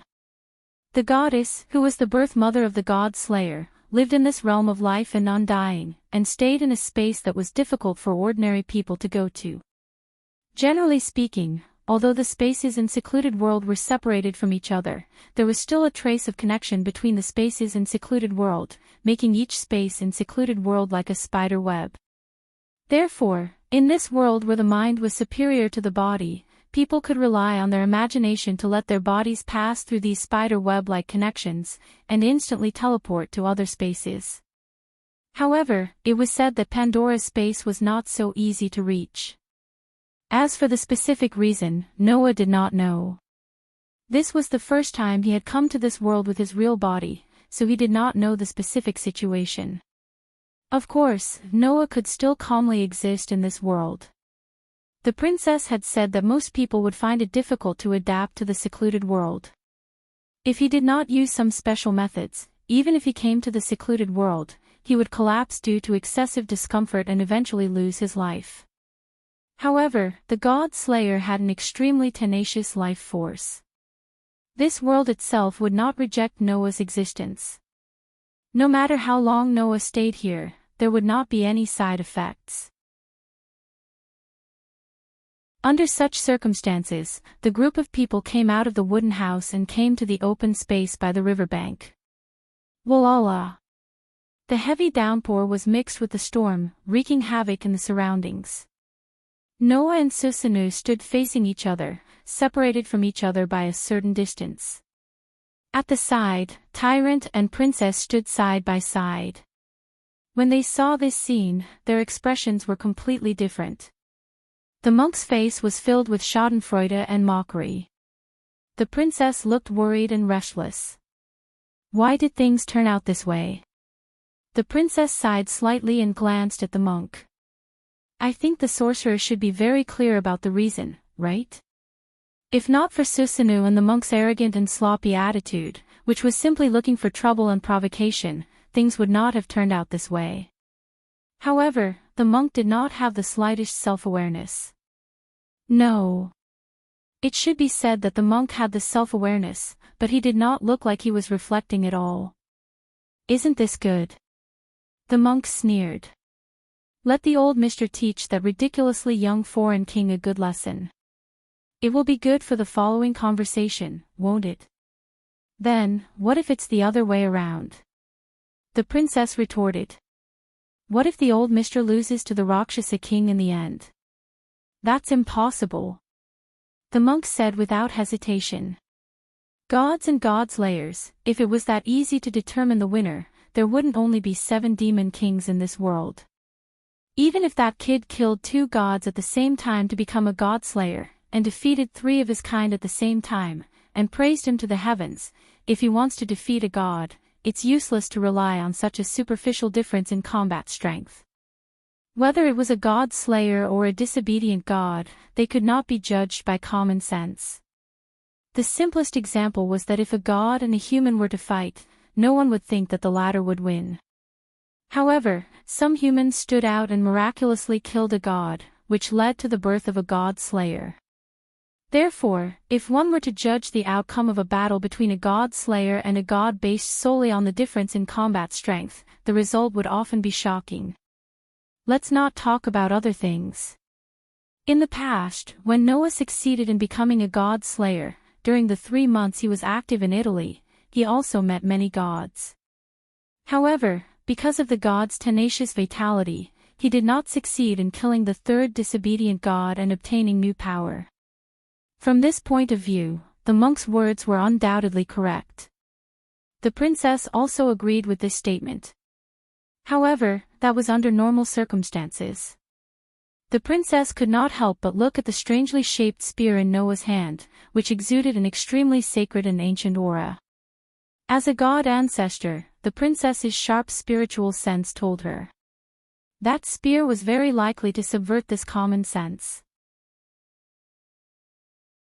Otherwise, Noah would not have so easily started a fight with Susanu. Under the gaze of the princess and the monk, Noah, who was in the middle of the storm, was completely drenched, holding the strangely shaped spear in his hand and looking forward. There, Susanu was also holding the Kusanagi sword tightly, looking at Noah with a ferocious and ruthless expression, grinning, showing the violent temperament of the god of destruction and the god of conquest side to the fullest. Are you ready, boy? What? Noah raised the spear in his hand and pointed at Susanu. Don't tell me you want me to respect you and let you have 3 moves first. No, I just want to tell you one thing. Susanu's rock-hard face showed a happy expression. I haven't had a decent fight for a long time. Don't let me down, the youngest godslayer. As soon as he finished speaking, a burst of fierce curse power burst out from Susanu's body, turning into a flame-like flame that slowly burned and covered Susanu's whole body. Seeing this, Noah curled his lips and smiled. The energy in the energy source in his body was instantly converted into magic power and poured into the spear in his hand, causing the surging magic power to swell. The 2 violent curses suddenly turned into a raging wind, which shook Noah and Susanu, respectively, dispersing the surrounding storm. Whoosh! The next moment, 2 figures, also wrapped in a powerful spell, shot out like arrows almost at the same time. They were so fast that even the princess and the monk could only see 2 vague shadows. Then, the 2 figures, like meteorites, with an indescribable impact, fiercely collided with each other in a very shocking way. Ding! When the 2 vague figures collided with each other, the moment they passed each other, a crisp sound of collision shook the air.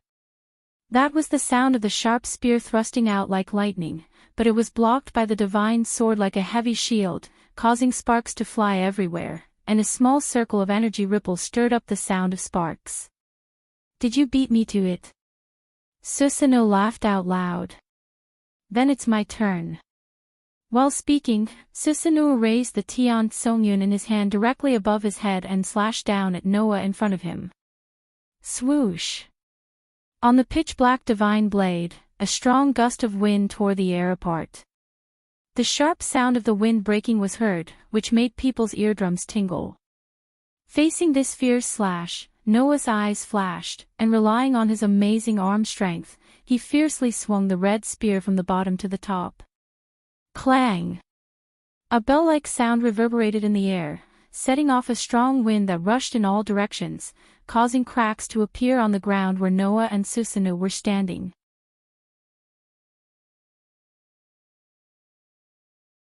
Chapter 14:12. Clang! The blade and the spear collided with each other, causing a crisp sound.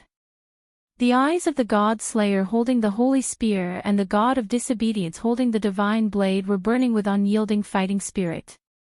They mercilessly swung their weapons that would go down in history at each other. Clang! Clang! Clang! The fierce sound of collision continued as the holy spear and the divine blade collided and shook the space, and frequently set off bursts of sparks that couldn't be extinguished even in the storm. In Japanese mythology, the hero who killed the snake and slayed the dragon was simply like a storm, with a trace of warlike laughter. Like a violent storm, the divine blade in his hand violently slashed more than a dozen times in a very short period of time, causing pieces of blade shadows to flicker together with the arc light in the space, like a crescent moon slashing forward. That skill was worthy of its name. An amazing skill that only gods had the means to use, but it was vividly displayed by this god who had been wandering for thousands of years. In the face of such an amazing skill, Noah was like a windmill, relying on the same amazing physical strength. He heavily swung the holy spear. If Susanoo was the pinnacle of skill, then Noah was the pinnacle of strength. Every time Susanoo used his amazing divine skills to continuously wave out a storm of slashes, Noah would not be outdone and fiercely sweep out with a blow that could split mountains and split rocks. This sweep was like a gust of wind sweeping away the fallen leaves, sweeping away all the slashes that flashed together with the light in the space, and bouncing off the divine blade. This scene had been going on for quite some time. However, the attack and defense of the two people did not change at all. Noah has been standing in the same place, without moving. He just swung the holy spear, making the holy spear bring out a burst of whistling sound. Susanoo wanted to violently crush Noah countless times, but every time, he was swept away by the terrible power of the holy spear, which was like a windmill that was swung by the holy spear like a windmill, and he couldn't succeed in making Noah take a step back. Clang! Clang! Clang! Clang! The attack and defense that only appeared in myths and legends continued. The continuous sound of collisions rang out, accompanied by dazzling sparks that appeared in the storm. The holy spear that swept across like a windmill and the divine blade that slashed like moonlight continued to collide. Clang! At a certain moment, a sound that was clearer than any of the previous clashes reverberated through the air. Goo! Susanoo couldn't help but let out a muffled groan as he was once again swept away, and continuously retreated dozens of steps before stopping. This time, Susanoo didn't continue his frenzied attacks. Instead, he rotated his numb arm and stared at Noah, who was casually raising the holy spear. So that's how it is. Although his skills are lacking, his arm strength is incomparably shocking. In terms of skills, other than the sword, Noah was only proficient at the level of an average person. Although it couldn't be said to be unpresentable, in front of a god with a divine skill, it was indeed quite inadequate. However, Noah had an amazing physical ability. After reaching LV5, and all the basic abilities reached the SSS stage, Noah's physical ability had already reached the level of a god. In addition, if one observed carefully, they would find that Noah's hands and feet were still surrounded by magic lines like electric wires, which was obviously a sign of the use of enhanced magic. With these two superimposed, even compared with the 16 Knights in reverse, Noah's physical ability would not be the slightest bit weaker. Naturally, it was beyond the level of ordinary gods. In other words, Noah was now relying on his amazing physical ability to fight. Just like the 16 Knights in reverse. No wonder you have some confidence. Although I don't know what kind of power it is, it doesn't seem to be the power of a god. You can train a body that is not weaker than a god, or even better than a god by yourself. No wonder you can become the leader of the generation of god slayers. Susanoo seemed to deliberately say it to Noah and shouted loudly. However, in this case, there is no way to defeat a god. As soon as his words fell, Susanoo stomped on the ground with a force that broke the ground and rushed towards Noah. In his hand, the dark divine sword also slashed out violently. In an instant, several sword shadows were formed in the space.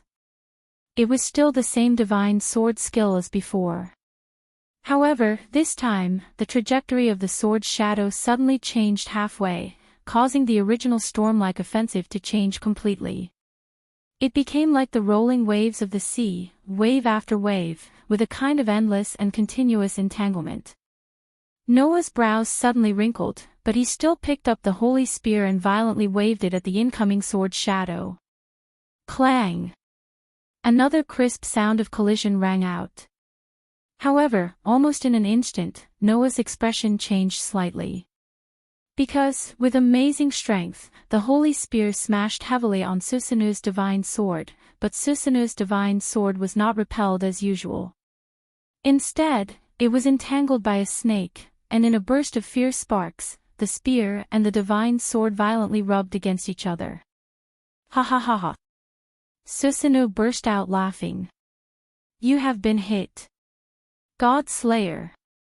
While laughing, Susanoo's hand did not stop, and the divine sword that was entangled with the holy spear suddenly turned into a cold light, and directly shot towards Noah's heart.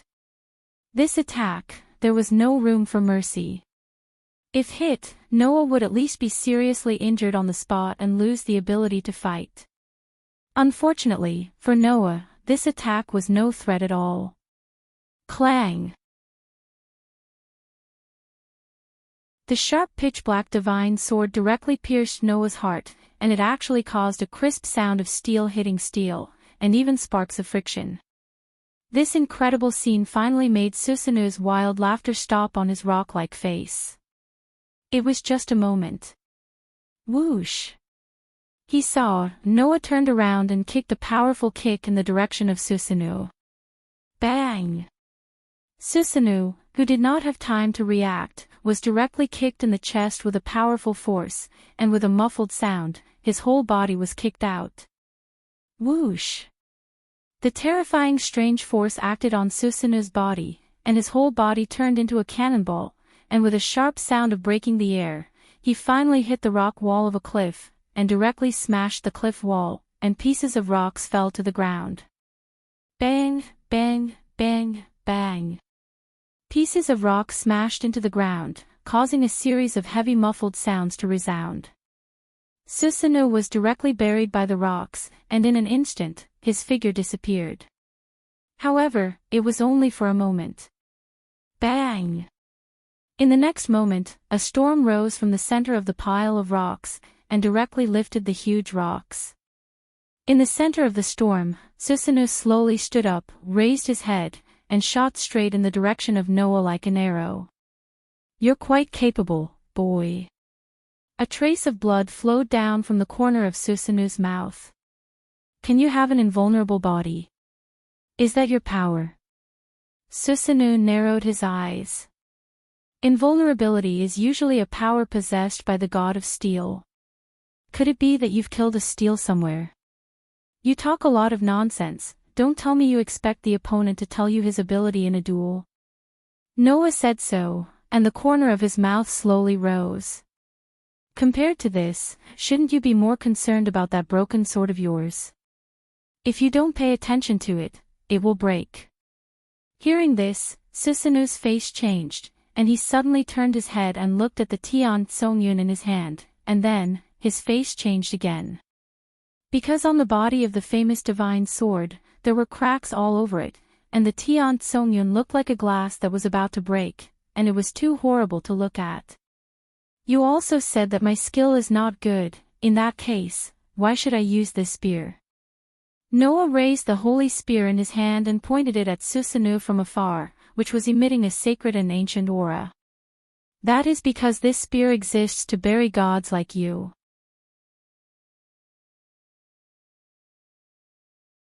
Chapter 14:13. It was the spear of Longinus. It was a god-killing holy spear that only worked on individuals with divinity. The higher the divinity of the opponent, the more damage it could inflict. Someone like Susanoo, who was directly created by the father god in Japanese mythology, would have a high divinity. As long as he was stabbed by the spear, there was almost no chance of him surviving. However, although the holy spear was powerful, it would only work if it could hit its target. If it could not hit its target, it would be useless. Therefore, in the past, when Noah used this holy spear, he would first use the Enkidu to bind the opponent, then use the Longinus to attack. However, Noah did not use the Enkidu at the beginning of the battle with Susanoo. This was because Susanoo had Tian Songyun in his hand. Not only was the divine sword a god relic, but it was also Susanoo's subordinate god. It was similar to a demigod with divinity. Therefore, even if Lin Huang did not use the Enkidu to bind it, he would still be able to inflict damage on the divine sword if he used the spear of Longinus. However, Tian Songyun was only a subordinate god. Its divinity was not as high as Susanoo's. It was only comparable to a demigod. If its divinity was lower, the damage that the spear of Longinus could inflict would be weaker. However, no matter how weak it was, the damage that was accumulated from the countless collisions would almost reach the critical point of the divine sword. So, Noah waved the holy spear in his hand and stared at Susanoo, who had a change of expression. "It's my turn to attack now." Noah raised his empty hand as soon as he finished speaking.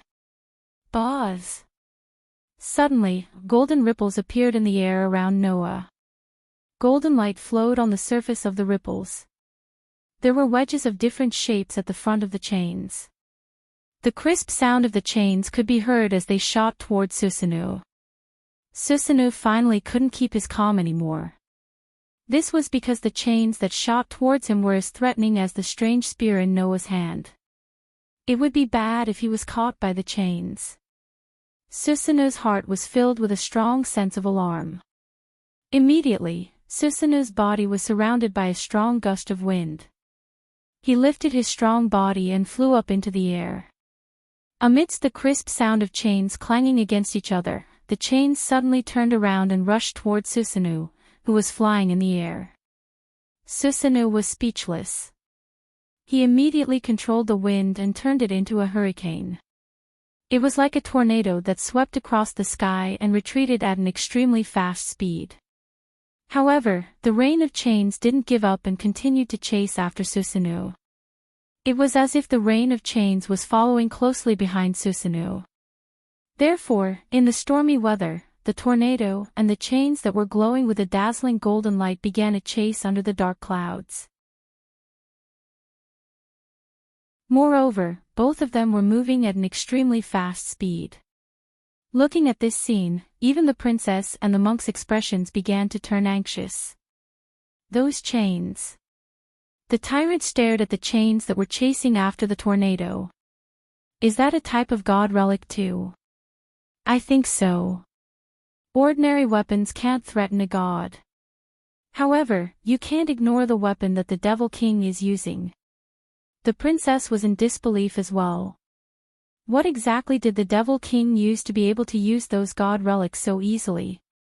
Just as the name implied, god relics referred to all the weapons, tools, and tools that God used. Almost every god relic had a unique power that contained wisdom that humans could not replicate. It was a true god's weapon. Usually, only gods could use god relics. Apart from gods, it was impossible for humans to use god relics unless they could find a complicated way to use them. Take Hui Na for example. The reason why she could use the Kusanagi cloud was that she could borrow a god's power. Hui Na could only use the Kusanagi cloud after obtaining the god relic's approval by possessing Susanoo's divine power. Humans would not be able to use god relics if they did not use such a roundabout method. However, Noah could use god relics without any hindrance. Could that be the power of an authority too? The princess and the tyrant had the same thought. After all, apart from Erica and Liliana, the rest had no idea what kind of authority Noah had obtained exactly. Even Erica and Liliana only knew half of it. They did not know Noah's authority completely. Therefore, Noah's authority was still a mystery to the rest. Only Alice and Tony had more or less grasped some information. However, even these people had no idea what it was. Noah had tens of thousands of relics that were on par with God relics. Seeing that the Enkidu was unable to catch up to the tornado that was known for its speed, Noah's brows furrowed slightly before he relaxed. Then, let's try this. A gigantic golden ripple spread next to Noah as soon as he was done speaking. A gigantic crossbow appeared from the ripple as if it was pushing something. The expanding mana was sucked into the crossbow, causing the arrows on the crossbow to flash with a star-like brilliance. Go after it. Kill 100 of them, 9 lives. When the real name of the relic was released, the arrow that was shining like starlight vibrated. The starlight on it grew, turning the arrow into a beam of light. The next moment, the beam of light shot out like a shooting star. It twisted in the middle and suddenly split into 9 beams of light that looked like a dragon, shooting into the sky. Susanu, who was dodging the attack, was shocked. He turned his head and looked in a certain direction. 9 laser beams pierced through the space and flew towards Susanu at a much faster speed than the golden chains. They circled around each other and shot towards Susanu at a much faster speed. Susanu's eyes widened. He quickly controlled the tornado that was circling around his body. The tornado that was flying in the air suddenly changed direction and retreated to the side. However, Susanu did not know that dodging the attack was useless against this relic. Kill 100 of them, 9 lives. This noble phantasm was the noble phantasm of Hercules, who had a history with Noah. In Greek mythology, Hercules was given 12 impossible tasks. One of the tasks was to destroy the sea monster that wreaked havoc in the world, the Hydra. In the legend, Hercules finally overcame all kinds of difficulties and killed the Hydra with a bow and arrow. The bow and arrow that Hercules used to kill the Hydra was kill 100 of them, 9 lives. It could turn the arrow into a beam of light and then into 9 tracking lasers. It was a relic that could even kill a fantasy breed with one shot. Therefore, the beams of light suddenly changed direction, pierced through the air, separated the tornado, and suddenly caught up with Susanu at an indescribable speed. What? Susanu was shocked, and then his face became ferocious. Don't underestimate me. With a violent roar, Susanu raised the Kusanagi sword in his hand and slashed 9 consecutive times at the incoming beams of light. The flashing saber light collided with the incoming beams of light. Bang! Bang! Bang! Bang! In an instant, the 9 saber lights collided with the 9 beams of light, stirring up intense flames and shock waves in all directions. However, not only did Susanu not show any joy, but his pupils shrank. Whoosh! A figure rushed out of the intense flames and shock waves and flashed in front of Susanu. You're the one who underestimated me, you bastard god. The god-killing holy spear turned into a red light and stabbed out violently.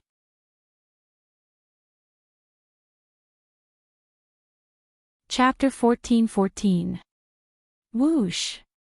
The holy spear turned into a red flash of light, and like a bolt of lightning, it pierced towards Susanu's direction, and with a sharp sound of breaking the air, it shot towards Susanu's heart. At this moment, the sense of crisis in Susanu's heart surged like a tidal wave, and a look of horror appeared in his eyes. However, that was to be expected. As mentioned before, with Susanu's divinity, once he was hit by the spear of Longinus, he would definitely die. At this moment, Susanu's heart was filled with the shadow of death. At this critical moment, the black saber in Susanu's hand suddenly trembled, and it didn't pass through Susanu's hand. Instead, it lifted Susanu's hand up into the air. At the same time, the holy spear, which turned into a red flash of light, pierced towards the black divine sword. Bang! The divine sword, which was full of scars like broken glass, finally turned into pieces under the holy spear's attack, and scattered in all directions. As one of Susanu's subordinate gods, Tian Tsongyun sacrificed himself to block a fatal blow for the over-god. Ha! Only then did Susanu react. He let out a roar, and the storm around his body suddenly exploded, turning into a substantial shockwave that shook the surrounding area. Noah was knocked back by the shockwave caused by the explosion. His footsteps kept moving in the air. After retreating a few hundred meters, he finally stopped. Boom! The dark clouds in the sky suddenly flashed with lightning, causing the lightning to fall from the clouds and flash through the space between Noah and Susanu. With this storm as the background, Noah and Susanu were facing each other in the air. Sacrificed your sword. Noah said sarcastically. What? If you want to, you can still do it, right? You don't have to laugh at me, boy. Just now, Tian Tsongyun voluntarily blocked the attack for me, but the so-called subordinate god is supposed to support the over-god, so I don't think it's shameful. Susanu still had a violent smile on his face, but there was no trace of a smile in his eyes. On the contrary, you didn't show any mercy at all, and you really wanted to kill me, which surprised me a little. Didn't you say that you didn't want to be merciful from the start?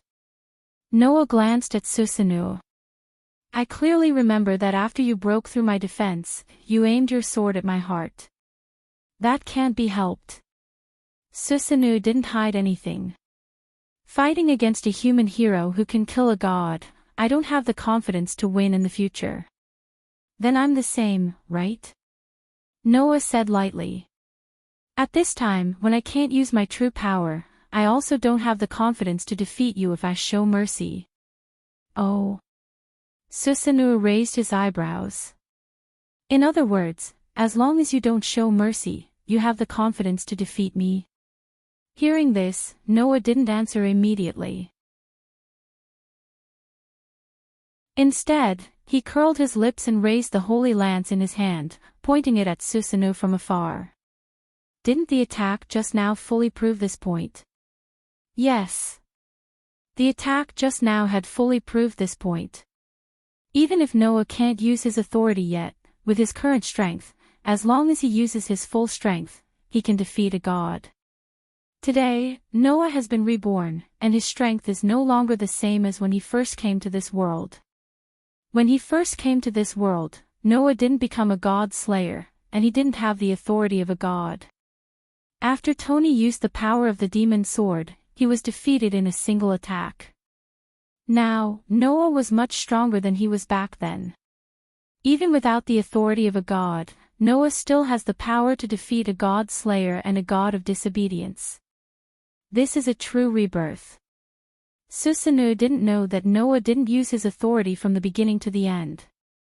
However, just now, Noah did almost kill Susanu, which fully proved the fact that if he uses his full strength, he can defeat Susanu with 100% certainty. However, this fact made Susanu laugh out loud. Good. Very good. In that case. Then I won't be polite.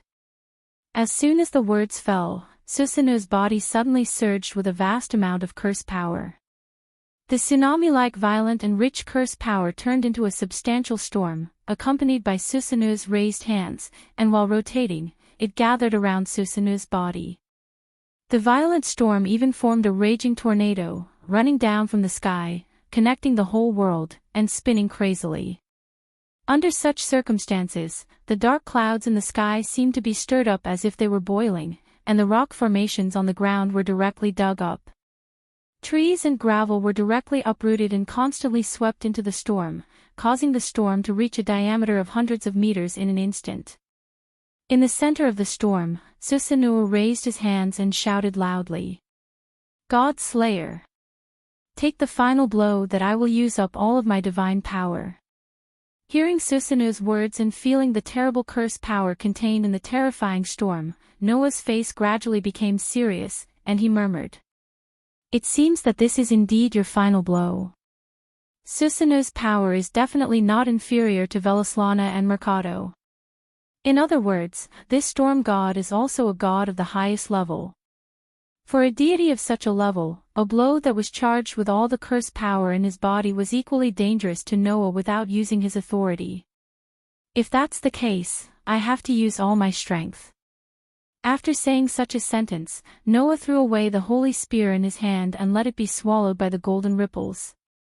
Immediately, another golden ripple fluctuated from Noah's side.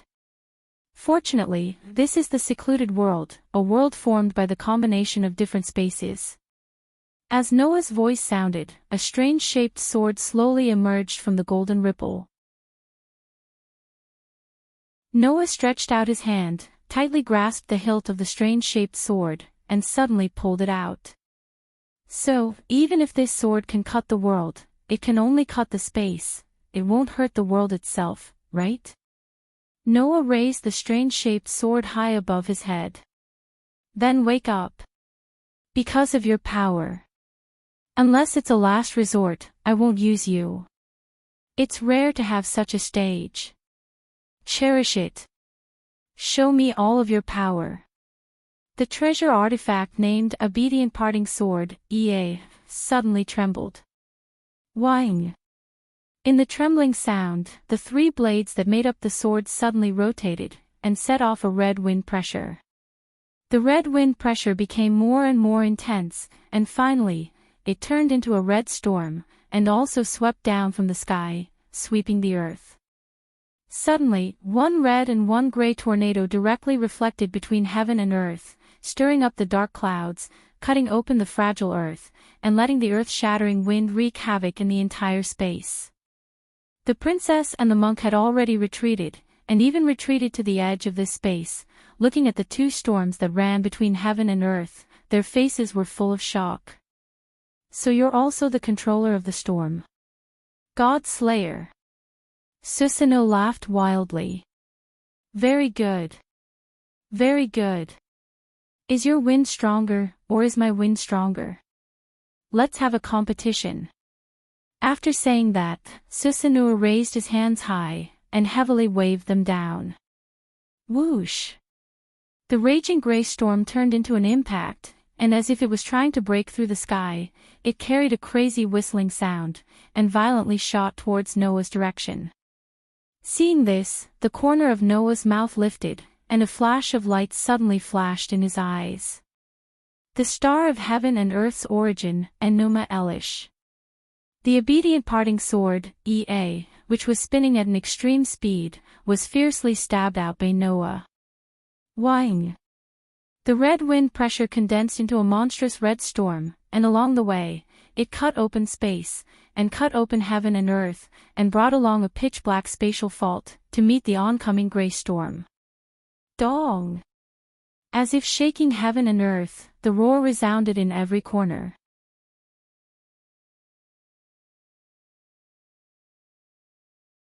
Chapter 14-15. Boom! In the storm, the red storm and the gray storm suddenly collided, causing an earth-shattering roar, setting off an extremely terrifying impact. The red wind pressure and the gray wind pressure turned into countless chaotic airflows, crazily flowing in all directions. Bang bang bang bang. Everything that was swept by the wind pressure, no matter if it was trees, rocks, cliffs, or the ground, exploded, turning into fragments that were directly swept into the wind pressure and annihilated into powder. Kacha kacha kacha. In mid-air, the space was like a fragile piece of glass. Under the raging red wind pressure, it cracked and shattered. Whing! Just like that, the pitch-black spatial fault suddenly appeared wherever the red storm passed. It trembled repeatedly and devoured everything that was swept into it, annihilating everything into nothingness, including the gray storm.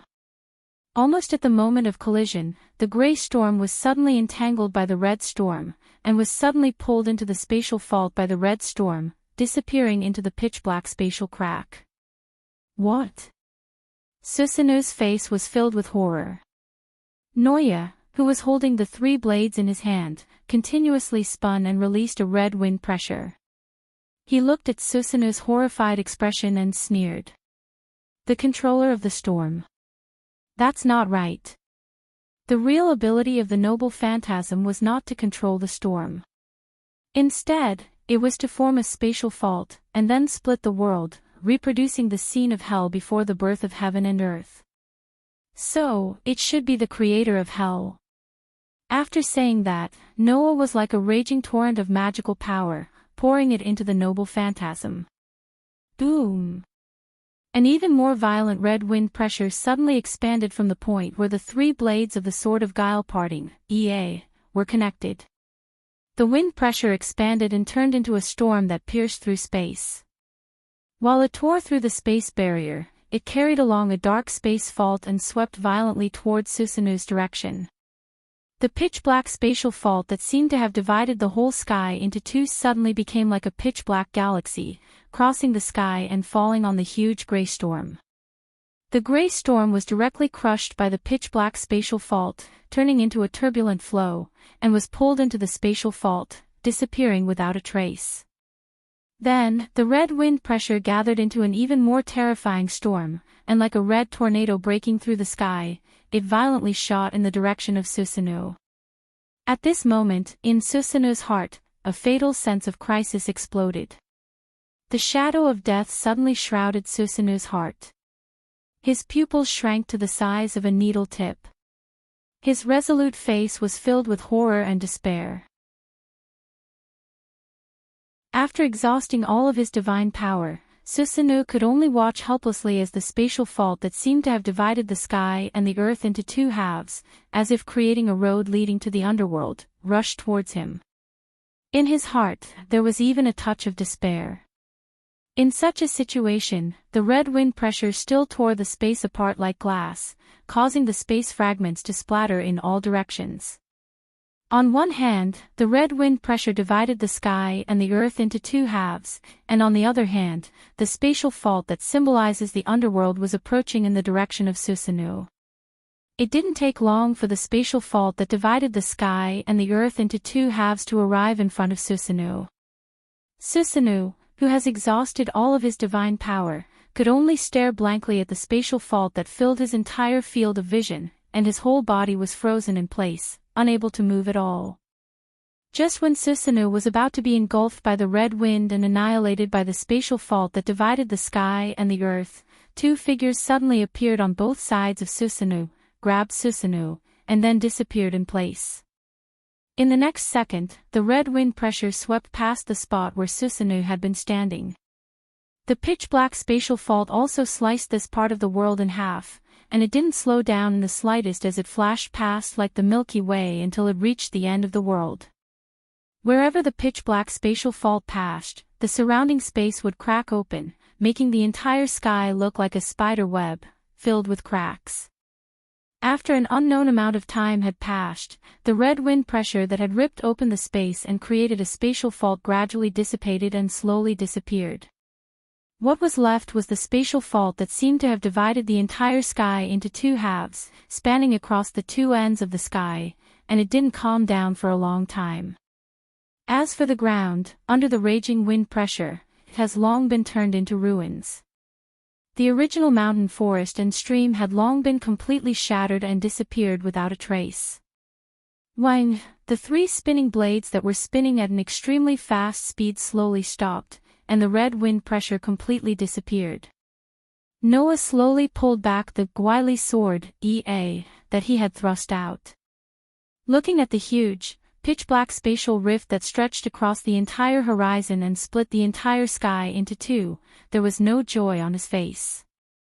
After being strengthened by the dragon's sovereignty of the sun, Noah's strength has been raised to another level. Using such a terrifying amount of magic to release the power of the good separation sword, to cut open the entire world and achieve the true creation of the heavens and earth, that would not be strange at all.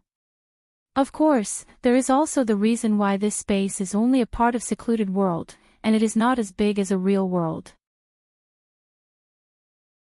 However, after being strengthened by the dragon's sovereignty of the sun, using the power of the sword to release the power of the sword, it is not strange that it can directly cut an island in half. Then, there is only one question left.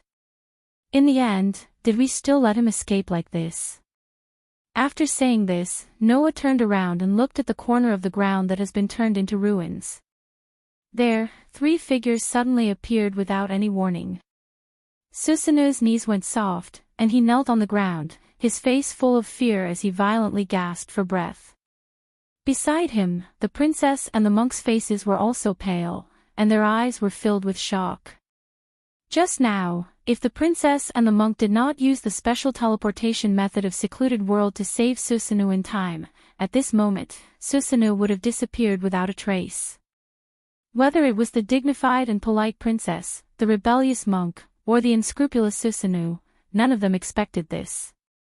To think that this battle would end so miserably, announcing their defeat.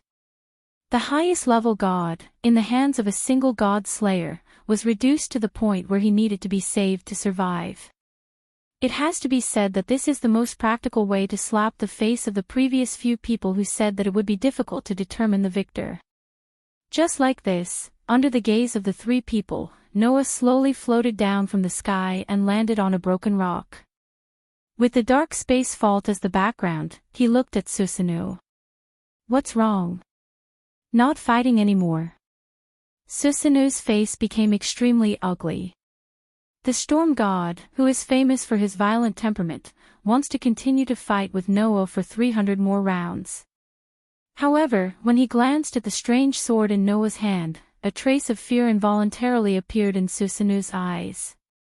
To be able to make a god show fear in his eyes, this is simply an unprecedented feat. However, by relying on the most primitive ancient sword and the sun's sovereignty of the sun, Noah has achieved this feat. Not to mention Susanu, even the rebellious tyrant was speechless. He had a bitter look on his face as if he had eaten Chinese gold thread. Only the princess, who was frightened by Noah's power, breathed a sigh of relief. At least, Noah didn't blame them for saving Susanu, right? Otherwise, Noah only needed to strike once more, and the 3 of them would probably not be able to survive. Just when the princess was about to step forward and say something, something strange happened.